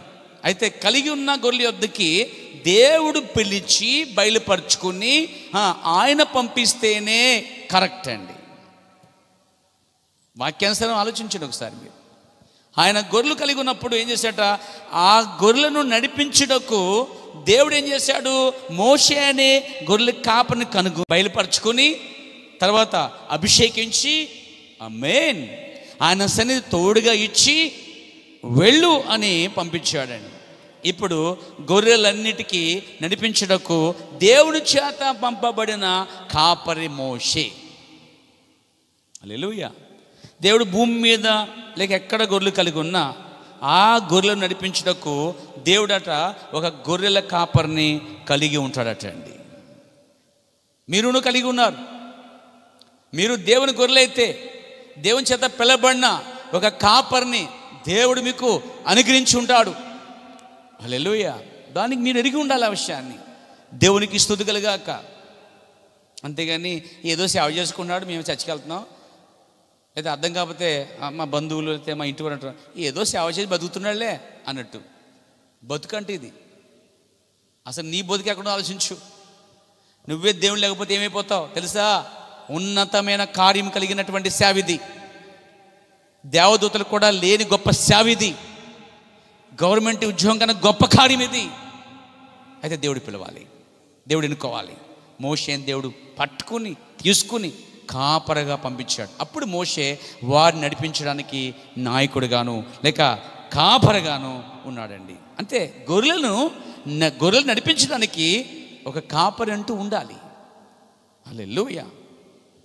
ప్రవక్త అంటాడు దేవుడు గొర్రెలను కలిగి ఉన్నాడు. ఆమేన్. ఆ గొర్రెలను నడిపించేందుకు దేవుడు కాపరిని కలిగి ఉన్నాడు. ప్రవక్త అంటాడు మనం తప్పక సంతోషంగా ఉండాలన్నాడండి. మిమ్మల్ని అండి, ఇది మనం తప్పక ఏడవాలా, బాధపడాలా, బిగిసిపోయి ఉండాలా, తారేసినట్టుగా బొమ్మలాగా స్తుతించు, పాటలు పాడు, ఆరాధించు. ఎందుకు మరి? ఇంకా దేనికి? మనం దేవుని స్తుతించడానికి ఆరాధించడానికి మాత్రమే కాదు, మనము కాపరితో నడిపించబట్ట కూడా ఎన్నిక చేసుకున్నాడు దేవుడు. అందును బట్టి నడిపించే కాపరిని బట్టట ప్రవర్తనాడు మనం తప్పక సంతోషంగా ఉండాలట. Praise God. దేవుడు కాపరిని పంపించినప్పుడు 20 లక్షల మందిలో చాలామంది సంతోషంగా ఉన్నారండి. చాలామంది కూడా ఏడుస్తా కూర్చున్నారు. చాలామంది సనుగుతా కూర్చున్నారు. చాలామంది ఈ మోషేని వాడు ఏమైపోయాడో అర్థం కావట్లేదు. కొండెక్కాడు, కిందకు దిగట్లేదు. అక్కడ ఏం జరుగుతుందో అర్థం కావట్లేదు. అసలు చచ్చాడు, బతుకు తీరట్లేదు. పోదాం రండి ఎక్కడికి? ఐగుప్తుకి. ఈ రకం కూడా అందులో ఉన్నారండి. సంఘం అన్నకు ఉంటారు. కానీ ఆ సంఘం కొరకు ఆ గొర్రెల కొరకు దేవుడు కాపర్ని నడిపించడానికి పంపించాడండి. ఆ మంద నడిపించాలి, అంతేగాని మంద కాపని కాదు, కాపరే మంద నడిపించాలి. గొర్రెలు నడిపించడం కాదు, గొర్రెల్ని కాపరే నడిపించాలి. హల్లెలూయా. మనం తప్పక సంతోషంగా ఉండాలి. ఎందుకని? మనల్ని అంటూ నడిపించడానికి దేవుడు ఒక కాపరిని పంపించాడు. మొట్టమొదట యేసు ప్రభుని ప్రధాన కాపరి పంపబడ్డాడు. తర్వాత ప్రవక్తలు పంపబడ్డారు. తర్వాత దేవుడు ప్రతి స్థలానికి తను ఎన్నుకున్న గొర్రెల వద్దకి తాను ఎన్నుకున్న కాపరిని ఆయన పంపిస్తాడు కూడా. ఎక్కడైనా ఆయన పంపించకుండా సంఘం కొంచెం చోట్ల ఏం చేద్దాం, అందరు కొడుకుని ఏం లేకపోతే ఇంకా ఎవరు బాగుంటారో, ఎవరు బాగా చెప్తారు, చెప్పకుండా చెప్తారు, నాలుగు బాగా మధురమైన స్వరముతో టెక్నాలజీ కలిగి, జ్ఞానం కలిగి, బాగా చదువుకొని, అబ్బా చెప్పంది మాట మళ్ళీ చెప్పకుండా ఉంటాడో అలాంటి వ్యక్తిని సంఘం ఓట్లేసి నిలబెట్టేసుకుంటుందండి. దేవుడు ఓటేయడండి. అసలు మనిషి ఎన్నిక దేవుడు ఇష్టపడలేదు. దేవుడు ఎన్నుకున్న వారి ద్వారానే దేవుడు ఏం చేస్తాడు? అప్పుడు కార్యం చేస్తున్నాడు. దేవుని విధానం వేరు, మనుషులు విధానం వేరండి. అక్కడే మనం చూస్తాం, వారు సౌలుని ఎన్నుకున్నారు, కానీ దేవుడేమో దావీదుని ఎన్నుకున్నాడు. ఎవరు ఊహించలేరు కార్యాన్ని. దేవునికి స్తోత్రం. సరే, మంచిది. ఇంకో పాయింట్, దేవుని యొక్క గొర్రెలు దేవుని యొక్క కాపరి ద్వారా నడిపించబడతాయి. అంటే గొర్రెలు కాపరి ద్వారా నడిపించబడాలి. ఈరోజు ఎంటే మెసేజ్లో చాలామంది టేప్స్ ఉన్నాయని చెప్పి, పుస్తకాలు ఉన్నాయని చెప్పి, అసలే కాపరి కిందే ఉండక్కర్లేదనే గుంపు కూడా దరిద్రంగా తయారైంది ఈ రోజుల్లో. చాలా చోట్ల ఈస్ట్ వెస్ట్లో తెలుగు రాష్ట్రాల్లో కొన్ని సంఘాలు ఉన్నాయి. ఏంటంటే వాళ్ళు కాపరి కింద ఉన్న అవసరం లేదండి, కాపరి చేత నడిపించబడక్కర్లేదు అని ఈరోజు చాలామంది ఏయో ప్రసంగాలు, ఏయో మాటలు విని కాపరిని విడిచిపెట్టి వారు బయటికి పోతున్నారు. చాలామంది కాపరిని వెంబడించాలా, సువార్తని వెంబడించాలా అని ప్రవక్త చెప్పాడని అడిగితే బాగా మనం ఆలోచిస్తే, ప్రవక్త అంటున్నాడు, మన ప్రవక్త, గొర్రె ఎప్పుడు కూడా సువార్తకుని కాదు, కానీ గొర్రె ఎప్పుడు కూడా తన సొంత కాపరిని వెంబడించాలి అన్నాడు. చాలా సంఘాల్లో, చాలామంది మెసేజ్ చర్చిల్లో కొంతమంది సువార్తకులుగాను సేవకులుగా వచ్చి వాళ్ళు ఏం చేస్తారంటే గొర్రెలు ఈడ్చుకుపోతున్నారు. రెండోది, ఈ గొర్రెలు కూడా వెళ్ళిపోతున్నాయండి. అంటే అక్కడ అర్థం ఏంటంటే కొంతమంది ఇలా తయారవుతున్నారు, కాపరి కింద ఉండక్కర్లేదు అని. అందుకని వారు చర్చకు మానేశారండి. వారికి కాపర్ లేడండి వాళ్ళకి.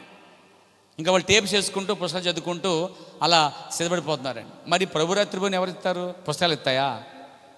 టేప్ వస్తాయా? టేపులోంచి ఆత్మ వచ్చి ఇస్తుందా? నేను విమర్శించలేదు.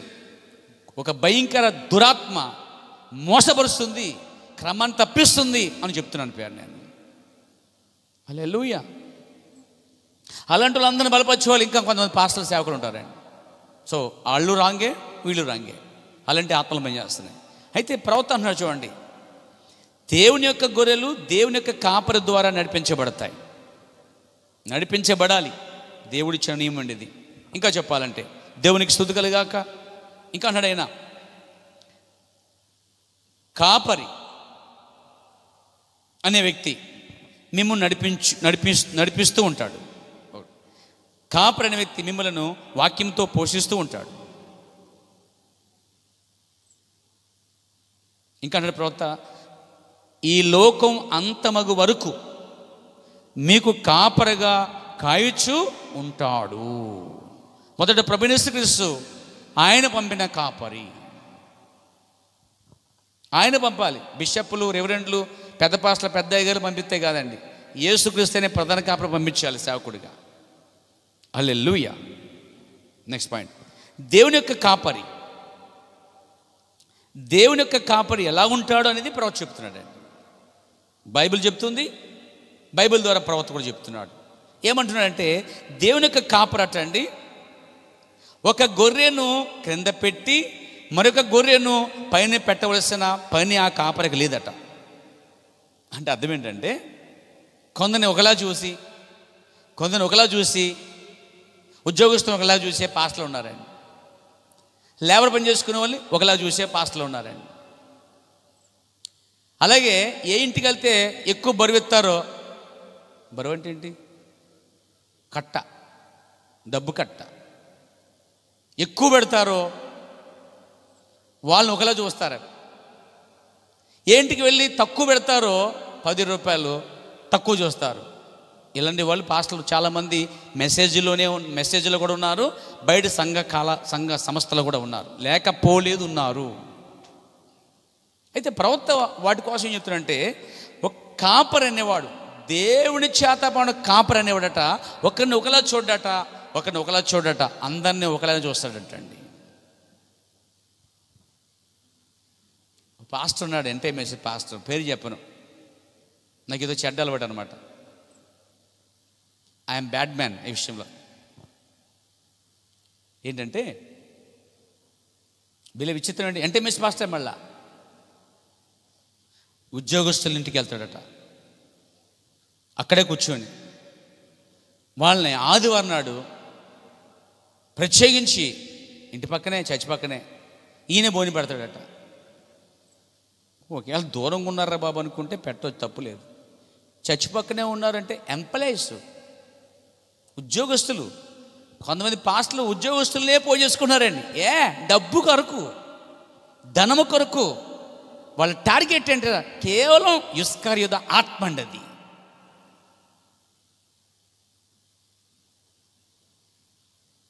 ఈ పాస్టర్ వాళ్ళకి ప్రత్యేకించి విందు పెడతాడట. నేను విన్నాను, నేను చెప్తున్నాను.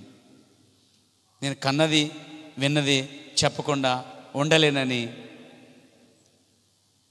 అపోస్తలులు చెప్పినట్టుగా చెప్తున్నాను. హల్లెలూయా. సంఘ కాపరి ప్రతి ఆదివారము ఇంటి పక్క పక్కన ఉన్న అందరికి ప్రత్యేకించి భోజనం పెట్టడం ఉద్దేశం ఏంటంటే అది కూడా చిక్కుతో మళ్ళా చెదిరిపోకుండా సంఘాన్ని ఎలా కట్టుకున్నాడంటే భోజనాలతో కట్టుకునే పాస్టర్లు ఉన్నారండి. నా దగ్గర అటువంటివి ఉండవు. అప్పుడప్పుడు ప్రేమ మీద నేను ఇష్టమైనప్పుడు నా ప్రేయర్ వచ్చినప్పుడు నేను వండి చేసి పెడతాను. అదో సరదా నాకు. అంతేగాని వెళ్ళిపోతారేమో, చికెన్ ఎట్టకపోతే భోజనం పెట్టకపోతే వెళ్ళిపోతారేమో అనే భయం మాత్రం నాకు లేదండి. ఎందుకంటే ఆహారం కోసం రావట్లేదనే విషయం నాకు బయలుపడి ఉంది. వాళ్ళు కేవలం వాక్యం కోసం వస్తున్నారని నేను నమ్ముతున్నాను. ఈ రకం యేసుబోధ దినాలు కూడా ఉన్నారండి. వారు పట్టుకుని పని కట్టుకుని వెళ్ళారు, వెతికారట, దొరికాడట. ఆయన యేసయ్య ఎక్కడున్నావా అని అడిగారట. మీరు ఎందుకు వచ్చారో నాకు తెలుసు అన్నాడంట. ఆయన మీ రొట్టెల కోసం వచ్చారన్నట. అయితే నిష్ప్రయోజనం చెప్పాడు ఆయన. అయితే మీరు నిత్య జీవం కోసం రండి అని చెప్పాడు.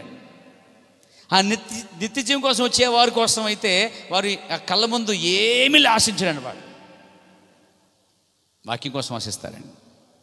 ఈరోజు మీరు వాక్యం కోసం వచ్చారని నమ్ముతున్నాను. అందుకే త్యాగం చేసుకుని వచ్చారు కాబట్టి తిరిగి వెళ్ళినప్పుడు దేవుడు కూడా ఆ త్యాగం తగ్గ ఆశీర్వాదాన్ని దేవుడు ఇస్తాడు. మీరు ఎంత త్యాగం చేస్తే ఆయన ఉంచుకోడు, కానీ తిరిగి దాన్ని ఇచ్చేవాడండి ఆయన. దేవునికి స్తుతి కలుగాక, దేవునికి మహిమ కలుగాక. సోదరులారా, ఈ మాట చెప్పను అండి. చాలామంది పాస్టర్లు ఎంఎస్సి పాస్టర్లు భోజనాలతోనూ చికెన్తోనూ తర్వాత ప్రత్యేకించి ఎంపలేస్కి ప్రత్యేకించి భోజనం ఏర్పాటు చేయడంలో ఉద్దేశం ఏమిటి? What is the target? వాళ్ళ గురి ఏంటంటే కేవలం వాళ్ళు ఇచ్చే దశభాగములు గవర్నమెంట్ జాబ్ ఉద్యోగస్తులు వాళ్ళని పట్టుకుంటే జీవితకాలం బతికేవచ్చు. వేట, గవర్నమెంట్ జాబ్ వాళ్ళని పట్టుకోవాలి, సంఘంలో కోర్చుకోవాలి. కానీ యేసు దగ్గరికి వచ్చిన అందరూ కూడా వేశ్యలు, సొంకర్లు, పాపులు, సామాన్యులు, సంతకం కూడా రానివారు, భాష సరిగా రానివారు, సరిగా పలకని వారు ఆయన అనుకుంటుంటే ఏలాంటి చెత్త అనుకుంటున్నారు? చూడండి, ఆలోచించండి. దేవుని చేత పిల్లలు కాపరంటండి. ఒక చోట ఉంటాడు ఆయన, ఎవరి పక్షముగా ఉన్నాడట ఆయన. మరియమ్మ పక్షానో, మార్త పక్షానో, పేతురు పక్షానో, యోహాను పక్షాన ఉన్నాడు, కానీ అబ్రహాం పక్షమునో ఇస్సాకు పక్షాన ఉన్నాడు, కానీ అతడు వాక్య పక్షాన ఉంటాడట. వారికి వాక్యము ద్వారానే సమాధానం చెప్తాడట. కానీ ఈరోజు ఆ పిలిపిన పాస్టర్లు ఎటు బలం ఎక్కువ ఉందో, ఎటు డబ్బు ఎక్కువ ఉందో, ఎక్కువ మనకి ఏది ఇస్తారో వాళ్ళ పక్షాన మాడతారండి. ఈరోజు అలాంటి సేవకులకి శ్రమ. వాళ్ళు పిలుపులేని వాళ్ళు. అయితే పిలుపున్న కాపరి కోసం ప్రవర్తనాడు. దేవుని యొక్క కాపరి, దేవుడు పిలిచిన కాపరి. ఆమేన్. ఒక గొర్రెను కింద పెట్టి మరొక గొర్రెను పైన పెట్టవలసిన పని అతనికి లేదు. హల్లెలూయా, హల్లెలూయా. బంగారం ధరించుకున్న ఒకలా చూడటం, బంగారం లేని ఒకలా చూడటం అనేది యాకోబు ఖండించాడు అక్కడ. ఈరోజు పాస్టర్స్ నేను చాలామంది చూశానండి. నేను కొన్ని సంఘాలకు వెళ్ళినప్పుడు చూసిన ధర్మం ఏంటంటే పాస్టర్లకు భోజనం ఏర్పాటు చేస్తారు ప్రత్యేకంగా. ఓకే, ఆ సేవకులు కాబట్టి ఓకే, నో ప్రాబ్లం. ఎందుకంటే కాస్త కొన్ని ఎక్కువ వేసి పాస్టర్లకు కొంచెం పెట్టడం అనేది ఆశీర్వాదం కొరకు చేస్తారు. నిజమే, అది చేయటం మంచిది కూడా, ఆదిత్యం చాలా మంచిది. అయితే అక్కడ పాస్టర్లు కూర్చున్న ప్లేస్లో పాస్టర్లకు కాని వారు కూడా కూర్చుని భోజనం చేయడం చూశాను నేను. వీళ్ళెవరు ప్రశ్న నాకు. ఆ బయట తినేది ఎవరు? ప్రశ్న నాకు. అప్పుడు అడిగాను, వీళ్ళెవరు? విశ్వాసులు. వాళ్ళెవరు? విశ్వాసులు. వీళ్ళెవరు? వీళ్ళు గవర్నమెంట్ ఎంప్లాయీస్, బాగా ధనవంతులు, కారు మీద వచ్చేవాళ్ళు, బాగా ఎక్కువ మనకి బ్రదర్ మనకి కుడి భుజంగా ఉండేవాళ్ళు. ఏడమూచి పనిచేదేంటి అంటే అతని దృష్టి ఏంటంటే వీళ్ళు సపోర్ట్, ఫైనాన్షియల్గా సపోర్ట్ వాళ్ళు సపోర్ట్ చేయరు. అంచేత వాళ్ళకేమో పెరట్లో భోజనం, ఇక్కడే పాస్టర్లతో పాటు భోజనం పెట్టే సావుకులు ఉన్నారు పేర. నేను ఎన్నడూ ఆ విధంగా చేయలేదు, చెయ్యను కూడా.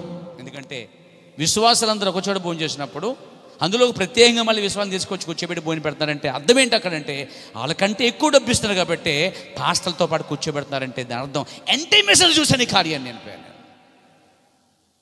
సంఘర్షగా పాస్టర్ కూడా ఆ విధంగా ప్రవర్తించడు. అంటే వాళ్ళ మైండ్లో ఏంటంటే వీళ్ళు బాగా ధనవంతులు, బాగా ధనికులు, మీటింగ్స్ టైంలో బాగా సపోర్ట్. దేవుడు కాదు అసలు. వాళ్ళకంట బైబిల్లో మీకు రుజువు చేస్తాను, ధనవంతుల కన్నా పేదవారు ఎక్కువ సేవలో సహకరించినట్టుగా బైబిల్ బోధిస్తుంది. మీకు చూపిస్తాను ఒక వాక్య భాగాన్ని. ధనవంతులు ఉంటే, ఉద్యోగస్తులు ఉంటే వారు ఇచ్చే డబ్బులను బట్టే సేవ జరిగిద్ది అనుకునే కొంతమంది పాస్టర్లు ఊహించుకునే కార్యం తప్పు. హల్లెలూయా. దేవునికి మహిమ కలుగాక.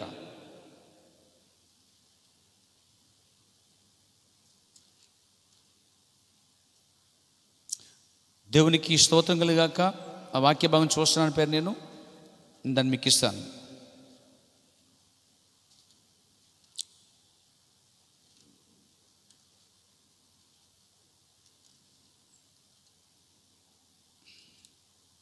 చూడండి, ఒక వాక్య భాగాన్ని పౌలు గారు చెప్తున్న మాట అన్నమాట ఇది. వీళ్ళు వారికంటే ఎక్కువ ఇచ్చినట్టుగా సాక్ష్యం ఇచ్చాడండి ఆయన. దాన్ని మీకు చెప్పించాలని ఆశిస్తున్నాను. దేవుని నామన మహిమ కలుగాక. చూడండి, అపోస్తలుడైన పౌలు రాసిన పత్రిక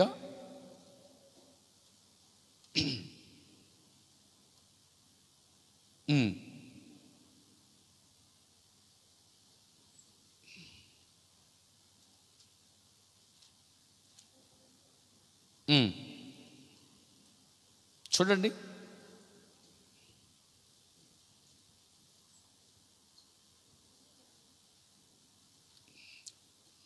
సెకండ్ అమ్మా.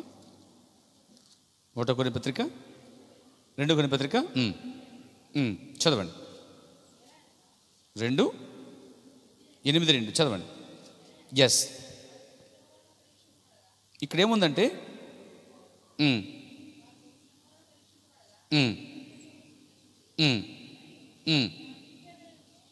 చూడండి, మరియు వారు నిరుపేదలైనను వారి దాతృత్వం బహుగా విస్తరించెను, కృప విషయములోను పరిశుద్ధుల కొరకైన పరిచర్యలోను పాలు పొందు విషయములో మనపూర్వకముగా మమ్మను వేడుకొనొచ్చు.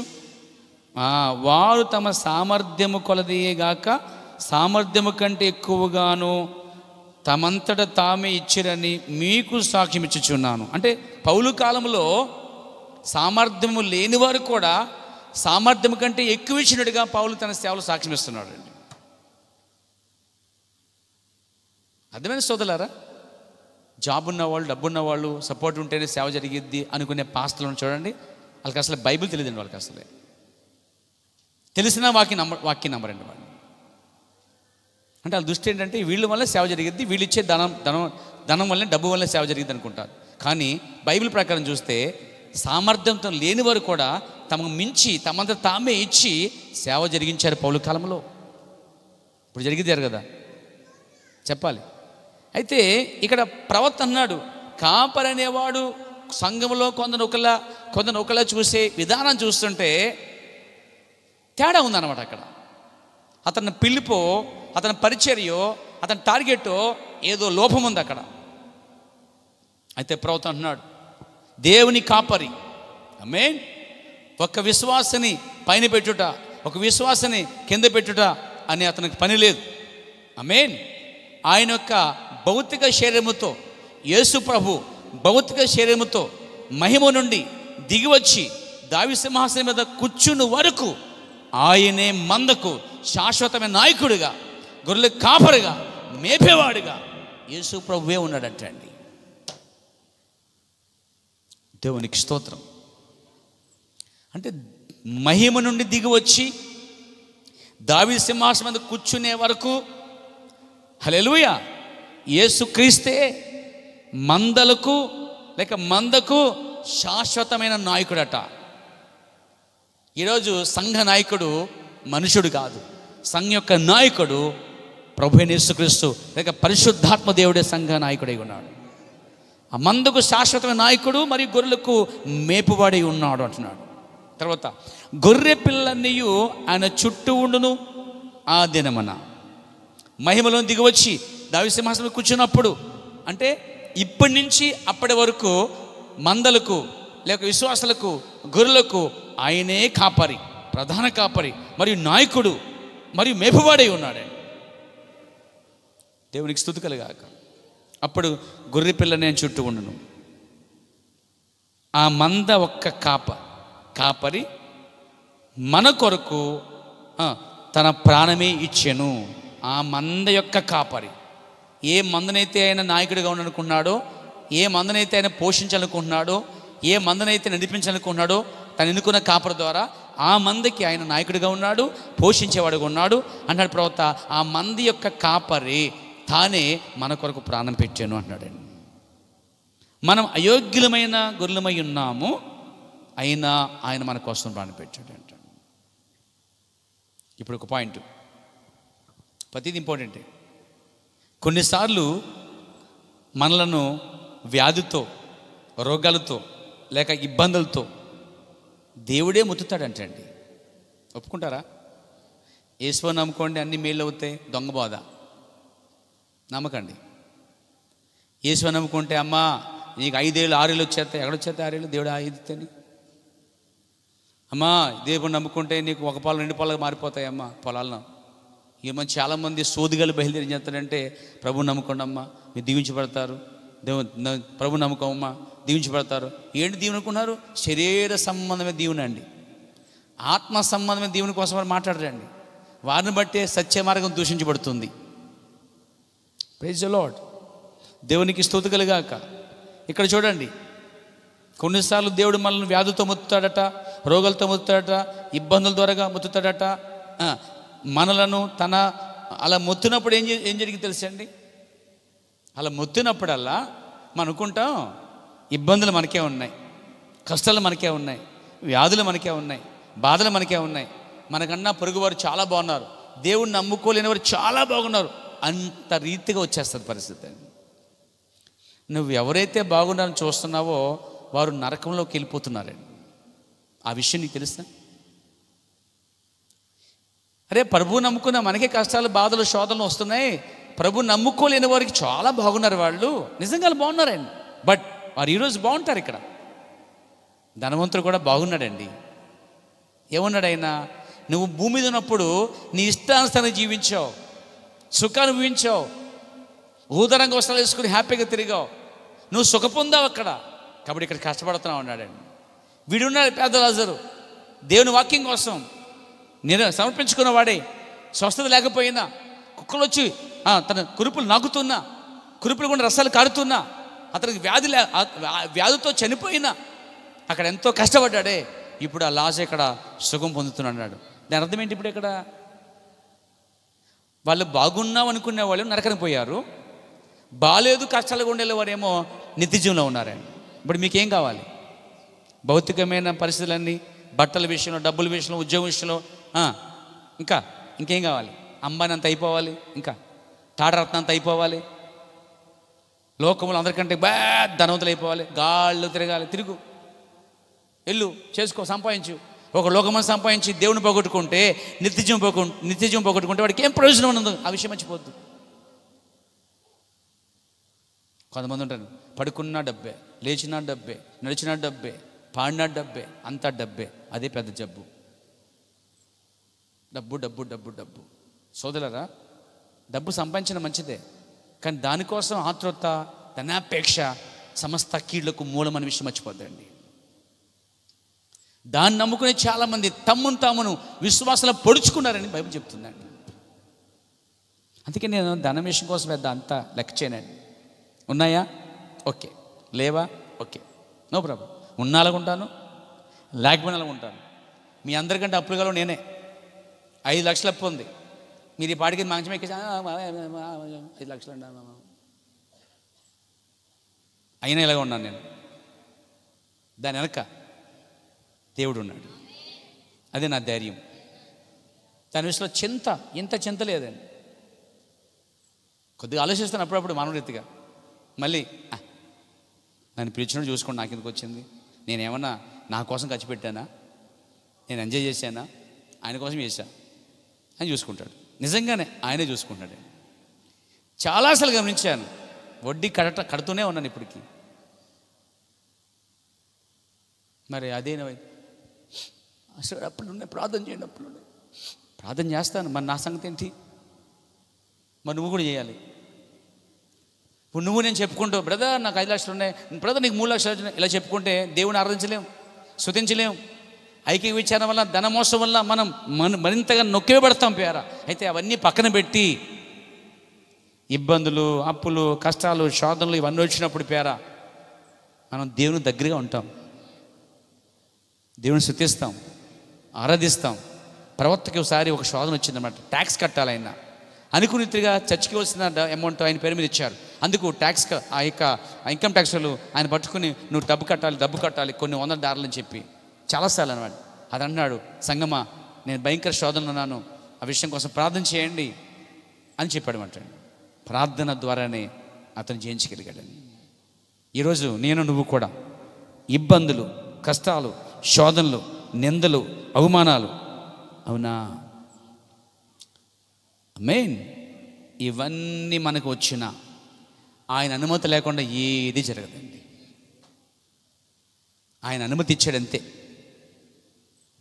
Praise God.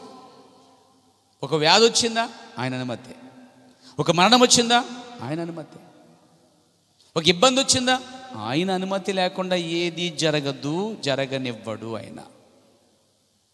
ప్రతిదీ దెయ్యం మీద మోసేయకూడదు. మనం మాట్లాడితే అదిగో లూసిఫర్ ఆడే చేశాడు. కానీ కొన్నిసార్లు దేవుడు కూడా చేస్తాడు తెలుసా మీకు? మన విశ్వాసాన్ని ఆయన నలుపుతాడండి, సాగదిస్తాడనమాట. ఒరిజినల్ అనేది ముక్కలు అవ్వదు, సాగిద్ది. బంగారం అంట ఇరగదట, సాగిద్దట. విశ్వాసం అనేది ఇరిగిపోదట, ఇంకా సాగుతుందట. సాగుతుంది, ఇరిగిపోతుందా చెప్పండి? సాగుతుందా? అయితే ఎంతవరకు సాగిద్దో అంతవరకు సాగొడతాడండి ఆయన. అయితే మేము ఉండడం పాటికి వెళ్ళిపోతాం. సాగు కొట్టకుండా అలాగే అలా డైనమెంట్ షేప్లో ఆ షాప్లో పెట్టినట్టు అలాగే కూర్చొని గుమ్మడికి వెళ్ళకంటే వెళ్ళండి మరి. కానీ దేవుడు సాగొట్టాలి. సాగగొడితేనే దాన్ని కొట్టే కొలదట తన రూపం కనబడుతున్నాడు దాంట్లో. అర్థమవుతున్నాయి ఏమన్నారు పేరా?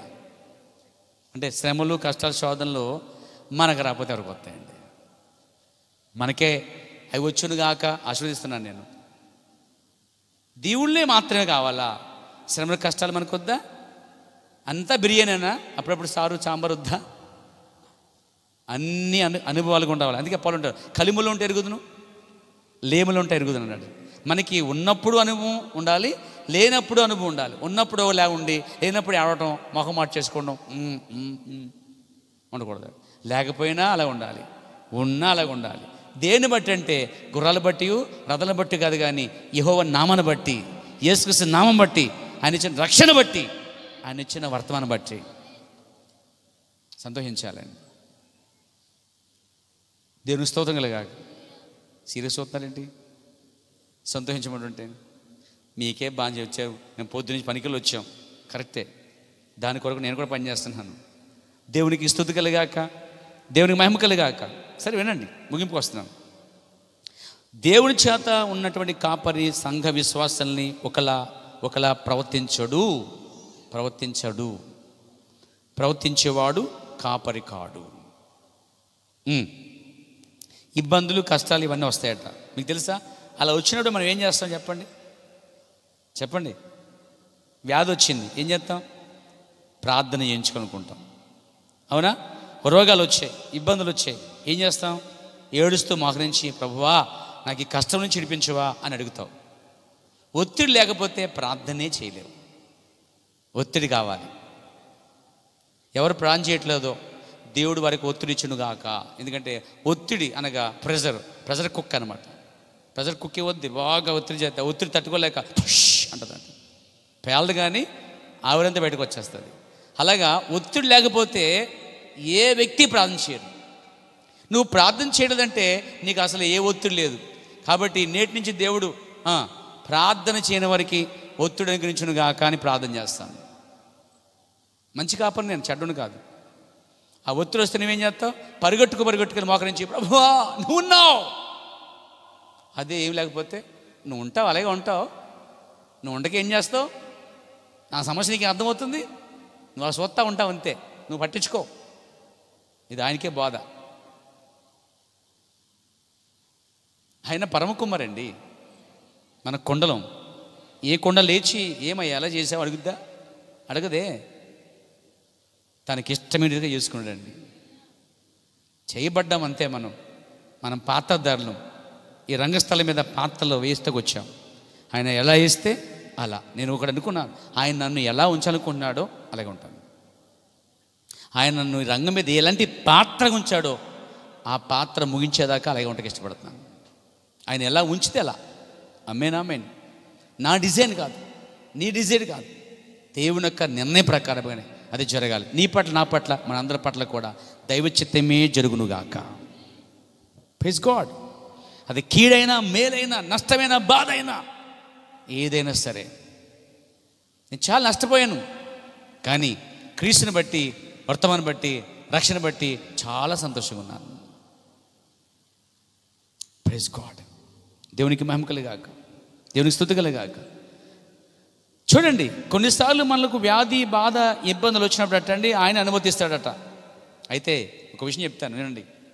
తల్లి గొర్రె ఏం చేసిందంటే సరిగా మాట్లాడలేదట. గొర్రె కాపురం ఏం చేశాడు? దాని పిల్లని ఎత్తుకున్నాడట. తల్లి సరిగా అనకపోతే పిల్లని ఎత్తుకోగానే తల్లి అంట అండి దూరంగా ఉన్నది పరుగు వచ్చేసాట. కాపురం పక్కనే ఉంచి అవుతుందంట. ఒక ఆయన అన్నాడు, ఎందుకు ఎత్తుకున్నావు ఆ గొర్రె పిల్లని? ఏం ప్రాబ్లమా? కాలు ఎదిగిందా, చెరిగిందా, ఇది ఆరోగ్యంగా లేదంటే ఇది ఆరోగ్యంగానే ఉంది. సమస్య అంతా ఈ పిల్ల వల్ల కాదు, దాని తల్లి వల్ల. ఈ మధ్య తల్లి సరిగా మాట్లాడట్లేదు, సరిగా కోడలు రావట్లేదు. ఈ తల్లి సరిగా కోడలు రావట్లేదు. తల్లి రాకపోతే పిల్లలకు వస్తుంది, అవునా కదా? పిల్లలకి తల్లిదండ్రులే మాదిరిగా చెప్పండి. కాబట్టి ఈ తల్లి సరిగా రావట్లేదు, కాబట్టి పిల్ల కూడా పాడే పిల్ల ఉంది అని పెళ్ళి ఎత్తుకున్నాడండి ఆయన. అప్పుడు దగ్గరికి వచ్చిందట. దానికి ఇవ్వాల్సిన ప్రత్యేకమైన ట్రీట్మెంటు ఇచ్చాడట ఆయన. సరిగ్గా దానికి ఏది సరిగా లేదో ఆహారం పెట్టడం నేర్పించాడు, కొన్నిసార్లు బలపరిచాడు. ఇక అక్కడి నుంచి అది కాపరికి దగ్గరగా జీవిస్తుంది అనమాట. దీన్ని తీసుకుని ప్రభుత్వం మాట చెప్తున్నాడు, వ్యాధులు, బాధలు, శోధనలు, ఇబ్బందులు దేవుడే అనుమతిస్తాడు. అనుమతించిన తర్వాత అంట మనలను తన రొమ్ము పైన ఉంచుకుంటాడట అండి. రొమ్మంటే బూది పదం కాదు, గుండెల మీద. అర్థమైన సోదరురా, వింటున్నారా? గుండెల పైన ఎత్తుకుంటాడు అనమాట. ఒక తండ్రి తన ప్రేమించే పిల్లల్ని, ప్రేమించే భార్యని, ప్రేమించే వ్యక్తులని ఏ విధంగా గుండెల మీద పెట్టుకుంటారో పేర. ఏమండి, కుక్కల్ని, జంతువుల్ని, ఇంకా ఇష్టం పిల్లి, కొన్ని చోట పిల్లులు ఎత్తుకుంటారండి గుండెల మీద, కుక్కలు ఎత్తుకుంటారండి. ఇంకా ఇంకా ఇంకా ఇంకా గుర్రాలు ఉన్నాయి, ఏనుగులు కూడా ఉన్నాయి. మరి ఎత్తుకున్నారో ఏమైనా తెలియదు కానీ ఇష్టమైన జంతువుల్ని గుండెల మీద ఎట్టుకుంటారు. ఇష్టమైన పిల్లల్ని, ఇష్టమైన భార్యని, ఇష్టమైన భర్తని. ఇక్కడ భర్తే ముఖ్యం ఇక్కడ. కాబట్టి ఇక్కడ ఏం చేశాడంటే ప్రవర్తనాడు, బైబిల్ చెప్తున్నాడు ఏమంటే మన ప్రవక్త, ఆయన అలా విధంగా వ్యాధితో, బాధతో మొత్తున్నప్పుడట వదిలేదు. కానీ ఆయన నువ్వు అలా ఏడుస్తున్నప్పుడు, బాధపడుతున్నప్పుడు, ప్రభువా నాకు స్వస్థత, ప్రభువా నాకు ఇబ్బంది అన్నప్పుడట ఆయనే అనుమతి ఇచ్చాట. మళ్ళీ ఆయనే చేచాచి నిన్ను ఇక్కడ గుండెల మీద పెట్టుకుంటాడట. ఆయన గుండెల మీద చేరుకోవాలంటే మనకు కావాల్సిన గొప్ప బహుమానాలు ఏంటి? ఇబ్బందులు, కష్టాలు, శోధనలు, నిందలు, అవమానాలు. ఏమండి, ఈ ఫారం ఫిలప్ చేయాలి మీరు ముందు. వీటిలో మీరు పాస్ అయితే యేసుప్రభు గుండెల మీద పడుకోవచ్చు మీరు వెళ్ళి. మాట్లాడేటండి, ఇది కుదరదు, ఇది కుదరదు, ఇది కుదరదు, ఇది కుదరదు, అయితే అది కుదరదు. శ్రమ లేకుండా విశ్రాంతి లేదండి. అలాగే సోదరులారా, కొన్నిసార్లు దేవుడు అనుమతిస్తాడు, బాధలు ఇస్తాడు, చూపిస్తాడు. మళ్ళీ తానే నువ్వు పశ్చాత్తాపడటం, నువ్వు సరి చేసుకుంటాం, నువ్వు ప్రార్థన చేయటం, తర్వాత నువ్వు దేవుని వద్దకు వచ్చి ఆధారపడటం చూసి ఏం చేస్తాడంటే అప్పుడు ఆయనంట మనలను తన రొమ్ము పైన ఉంచుకుని మనతో ప్రేమగా మాట్లాడతాడట. వావ్, దేవునికి స్తోత్రం కలగాక. ప్రేమగా మాట్లాడడానికి అంత దగ్గర తీసుకున్నాడండి ఆయన. అవునండి, ఒక నిజమైన కాపరి నిజంగానే ఆ గొర్రెని తీసుకున్నాడు, పిల్లని. ఇప్పుడు దగ్గరగా వచ్చింది ఈ తల్లి. ఇప్పుడు ఇద్దరు కూడా సేఫ్ అనమాట. దేవునికి స్తోత్రం. సోదరులు బాధలు వచ్చినప్పుడు దేవుడు ఏం చేస్తాడు? మనల్ని తన రొమ్ముల పైన, తన గుండెల పైన పడుకోబెట్టుకొని దగ్గర చేర్చుకొని మనతో ప్రేమగా మాట్లాడతాడట. తర్వాత ఏం చెప్తాడట ఆయన? ప్రవక్త అన్నాడు, తన పునరుద్ధాన యొక్క శక్తిని గురించి నీకు ప్రత్యేకమైన స్పర్శ నీకు ఇస్తాడట. వావ్, దేవునికి స్తోత్రం కలిగాక. పిల్లవాడికి కలవరపడినప్పుడు, చిన్న బిడ్డ కలవరపడినప్పుడట తల్లి ఎత్తుకుని గుండెల మీద వేసుకొని ఇలా ఇలా కొడుతుందండి. ఎందుకు కొడుతుందో తెలియదు వాళ్ళకి అసలే. ఇలా కొట్టడంలో ఆ బిడ్డకి తల్లి స్పర్శ అనేది అర్థమవుతుంది. అప్పుడు నెమ్మదికి వస్తాడనమాట.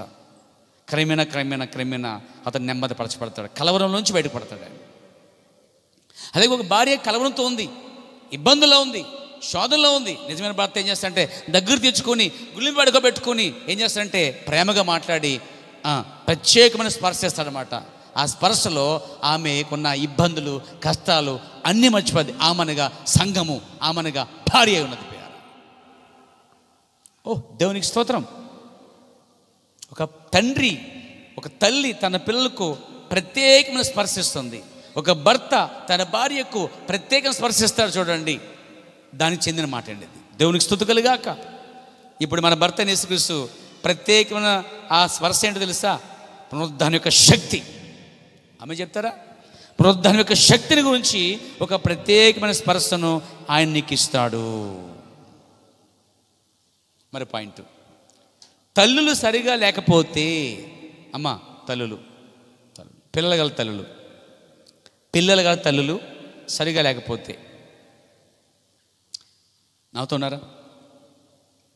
కొంతమంది తల్లులు అంటే అండి, పర్వత కాలంలో అంటున్నాడు ఆయన, చాలామంది తల్లులు సరిగా లేరు, క్రైస్తవులే. దూరంగా పారిపోవచ్చున్న తల్లులు ఉన్నారు, మిశ్రమ తల్లులు ఉన్నారు, మత్తు పానీయములు అంటే మందు తాగే తల్లులు ఉన్నారు, విందుకు పరిగెత్తే తల్లులు ఉన్నారు, ఇటు అటు ఇష్టానుసారంగా తిరగటం అనే తల్లులు ఉన్నారు. అమెరికా దేశంలో చెప్తున్నాడు అనమాట. చుట్ల కాల్చేవాడు, మందులు కొట్టేవాడు, ఎటుబడి తిరిగేవాళ్ళు, ఎవరు పడితే తెలిపేవాళ్ళు, విచ్చలుడిగా తిరిగేవాళ్ళు తల్లులు ఉన్నారు. తమ బిడ్డల్ని ఏమాత్రం పట్టించుకోకుండా ఆఫీస్కి వెళ్తూ, పనులకు వెళ్తూ, వాళ్ళు విచ్చలుడిగా తిరుగుతూ పిల్లల్ని పట్టించుకోకుండా ఉన్నారు. ఇలాంటి తల్లులు విందులోను వినోదంలోకి వెళ్ళి వాళ్ళంట మందు తాగి మత్తులు పొందుకునేవారే అంట ఇటువంటి ఇష్టాసారంగా తిరుగుతున్నారు. తమ చిన్న బిడ్డలను తప్పు మార్గాలలో పెంచుట వలన, అంటే ఒక తల్లి ఆ విధంగా చుట్ల కాలుతూ, సీడ్లు కాలుతూ, త్రాగుతూ, ఎలమడతలా తిరుగుతూ, విచ్చలుడిగా వెళ్తూ, ప్రతి పురుషునితోనూ ఆమె పోతూ, మరి ఇష్టాసారంగా మందు తాగి మత్తులుగా ఉండటము, ఇలా చూసినప్పుడు పిల్లలు కూడా ఆ తల్లుల వల్లే పాడైపోతారంట. అయితే ప్రవక్త ఏమంటే ఇక్కడ, తమ చిన్న బిడ్డలను సరిగ్గా పెంచక, సరిగ్గా నడిపించక, వారు సరిగా లేక, వారి పిల్లలను కూడా సరిగా పెంచినందుకు దేవునికి ఏంట ఒక ఆలోచన వస్తుందంట అండి. ఏంటంటే తమ చిన్న బిడ్డలను తప్పు మార్గంలో పెంచుట వలన కొన్నిసార్లు ఆ తల్లులు ఆ విధంగా ప్రవర్తించడం వలన పిల్లలు చెడిపోవటం వలన, అర్థమైన సోదరులారా, మరి ఆ తల్లులు మంచి తల్లులే, ఎంత చెడ్డగా జీవించినా కానీ ఆ పిల్లల్ని ప్రేమిస్తూ ఉంటారు. పిల్లలు చెడ్డగా ఉన్నప్పటికీ ప్రేమిస్తారు, అది తల్లి ప్రేమ అది. అయితే ఇక్కడ ప్రవక్త అన్నాడు, నీవు దేవుని వైపు చూచినట్లుగా దేవుడు నీ చిన్న గొర్రె పిల్లను పైకి తీసుకుంటాడు. అంటే తల్లి సరి చేయాలంటే దేవుడు పిల్లల్ని పట్టుకుంటాడట. ఒక సామెత ఉంది, పిల్లల్ని పడితే తల్లి పడుతుందని. అర్థమైంది మీకు? పిల్లల్ని బోన్లో పెడితే తల్లి పరిగెట్టుకు వస్తుందండి, అప్పుడు తల్లిని పడతారండి. పిల్లల్ని ఎరగేసి తల్లిని పడతారండి వేటగాళ్ళు. విన్నారా? అలాగే ఇప్పుడు దేవుడు ఈ గొర్రెని చూశారు కదా, ఆ గొర్రె సరిగా అంటే తల్లి గొర్రె సరిగా లేదు. తల్లి గొర్రె సరి చేయడానికి తన యొక్క పిల్లని ఎత్తుకున్నాడండి ఆయన. ఏమంటే అర్థమవుతుందా? ప్రవక్త అన్నాడు, నీవు దేవుని వైపు చూచినట్లు, అంటే తల్లి అనే గొర్రె దేవుని వైపు చూచినట్లుగా పిల్లని ఎత్తుకున్నాడు. దీని అర్థం ఇది. కానీ ఆత్మీయంగా చూస్తే సోదరులారా, ఈ గొర్రె నువ్వే, అంటే తల్లి అనమాట. లోకంలో కొంతమంది తల్లి ఉంటారు కదా, పిల్లల్ని పట్టించుకోరు, వాళ్ళు ఇష్టాన్ని జీవిస్తారన్నమాట.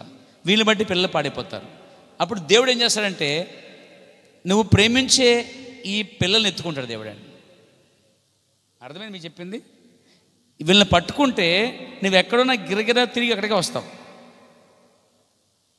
చిన్న ఉదాహరణ చెప్తాను మీ బైబిల్ నుంచి. మార్కు సువార్త 5వ అధ్యాయం ఇంటికి వచ్చి చదవండి, టైం లేదు ప్రేయర్ మనకి. సమాజ మందిర అధికారి యాయిర్ అతని పేరు. యాయిర్ అనే వ్యక్తి అధికారి, కానీ ఇప్పుడు యేసు వద్దకు రావట్లేదు. కానీ తన కుమార్తె కొరకు యేసు వద్దకు వచ్చాడు ఒకరోజు. వింటున్నారా? అంటే యాయిరు దేవుని వద్దకు రావట్లే, దేవుని వైపు చూచట్లే. ఎంతసేపు సమాజ మందిరం అధికారం తిరుగుతున్నాడు అనమాట. తల్లి అని హల్లెలూయా.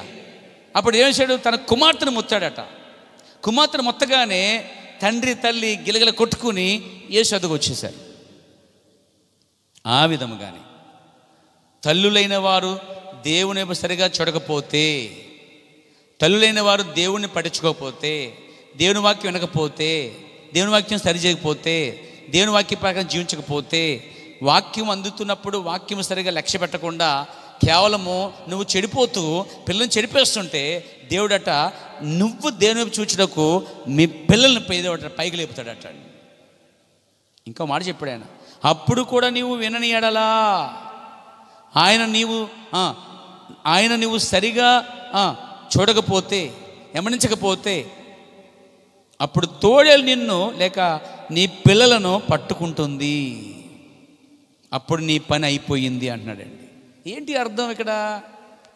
ఆ తల్లి గొర్రె సరిచేయబడాలంటే, తల్లి గొర్రె యేసుక్రీస్తు వైపు చూడాలంటే, విశ్వాస అనే ఒక తల్లి దేవుణ్ణి పక్కన పెట్టి లోకంలో ఎంజాయ్ చేస్తూ పోతుంటే, ఆ ఏర్పరచబడిన ఆ తల్లిని దేవుడు ఎలా పిలవాలంటే ఎలా చేస్తాడంటే తన పిల్లలు మొత్తుతాడట, తన కుమార్తెను మొత్తుతాడట. అప్పుడు గిలగల కొట్టుకుని దేవునితో వస్తారన్నమాట. యాయిరు వల్లే ఇంత మొత్తునా కానీ వారు ఇంకా సరి చేయకుండా ఆయన వైపు చూడకపోతే దేవుడట వదిలేస్తాడట అండి. అప్పుడు ఏం చేయాలి తెలుసా అండి? ఆ పిల్లలను, ఆ గొర్రె పిల్లలను తోడేలు పట్టుకుని చంపేస్తుంది. ప్రవర్తన్నాడు, అప్పుడు కూడా నువ్వు చూడని ఎడల, అప్పుడు కూడా వినకపోతే,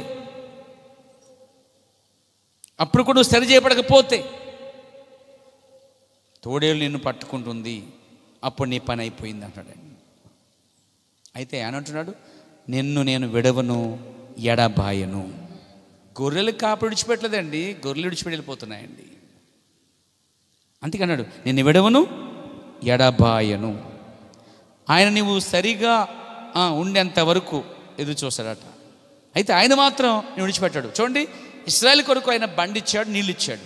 కానీ ఇశ్రాయేల్ నీళ్లు తీసుకుని తాగి వాళ్ళు వెళ్ళిపోయారు, బండ అక్కడ విడిచిపెట్టేశారు. కానీ బండ మాత్రము వారిని వెంబడించింది. కాపరి వెంబడిస్తూనే ఉన్నాడు, దేవుడు వెంబడిస్తూనే ఉన్నాడు, పరిశుద్ధాత్మ వెంబడిస్తూనే ఉన్నాడు, వాక్యం వెంబడిస్తూనే ఉంది. కానీ నువ్వే పారిపోతున్నావు, నువ్వే దూరం అయిపోతున్నావు, నువ్వే వెళ్ళిపోతున్నావు.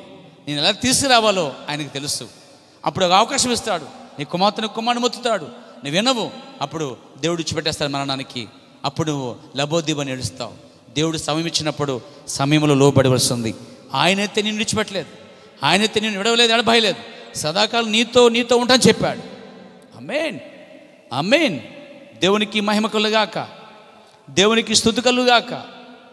చూడండి నా ప్రియ సోదరులారా, హెబ్రీ పత్రిక 13వ అధ్యాయం 5వ వచనంలో ఒక మాట ఉందన్నమాట, నేను విడవను ఎడబాయనని రాయబడిందని పౌలు గారు జ్ఞాపం చేస్తాడు.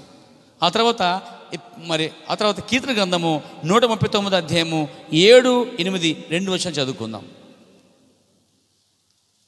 రండి, కీర్తనకు వచ్చేసాను, సమయం లేదు మనకి. 139. Praise God. 7-8.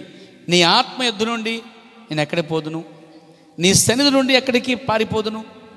నేను ఆకాశం ఎక్కినను నీవక్కడ ఉన్నావు, నేను పాతాళమందు పండుకున్నాను నీవక్కడ ఉన్నావు. వేకు రెక్కలు కట్టుకుని వెళ్ళినా అక్కడ ఉన్నావు. అంటే పైకి వెళ్ళినా ఉన్నావు, కిందికి వెళ్ళినా ఉన్నావు, సముద్రంకి వెళ్ళినా ఉన్నావు, పాతాళములో ఉన్నా నువ్వు ఉన్నావు. అంటే నిన్ను ఆయన ఎక్కడ విడిచిపెట్టడు. అది దావీదు చెప్తున్నాడు. నేను పాతాళమందు పండుకున్నాను నీవు అక్కడ ఉన్నావు. ఓ హల్లెలూయా. అంటే ఆయన నిన్ను విడవడు, పైకి వెళ్ళిన విడవడు, కిందకి వెళ్ళిన విడవడు, ఎక్కడికి వెళ్ళిన విడవడు, పాతాళములో కూడా దేవుడు నిన్ను విడిచిపెట్టాడు. కానీ నువ్వే, సమస్య ఏంటంటే నువ్వే కొన్నిసార్లు ఆయన విడిచిపెట్టేస్తున్నావు. ఓకే, ఇంకా అంటాడైనా, ప్రైజ్ గాడ్, నీవు ఎక్కడ ఉన్నప్పటికీ లెక్క కాదు, శవమును పాతిపెట్టి పారతో 6 అడుగులు ఎత్తు మట్టిని ఎత్తుగా పేర్చినప్పటికీ, ప్రైజ్ గాడ్, అతడు ఆ గొర్రెల కాపరి నుండి ఎన్నడూ నిన్ను దాయలేడు. అంటే చనిపోయినప్పుడు సమాధి చేసిన, మట్టి ఎత్తుగా బెర్చిన, అయినప్పటికీ నీ కాపరి నిన్ను విడిచిపెట్టాడట. ప్రధాన కాపరి. వింటున్నారా? ఒకరోజు నా గొర్రెపిల్ల చనిపోయింది, లాజరుని గొర్రెపిల్ల.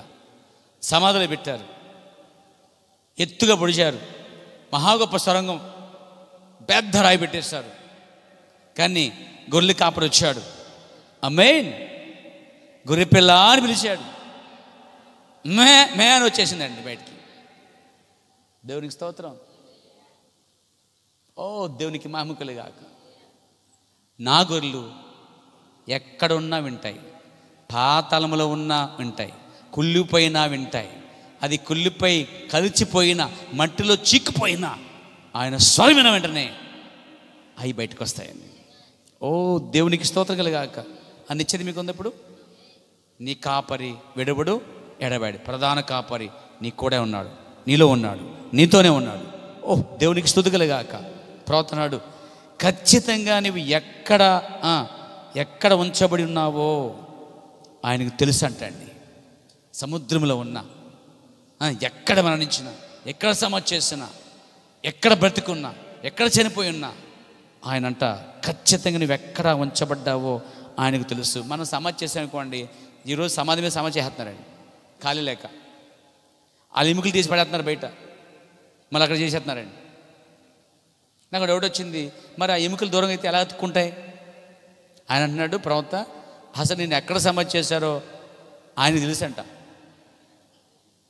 అసలు నీ ఎముకో, ఆ ఎముకో, ఏ ఎముకో మనకు తెలియదంట అండి.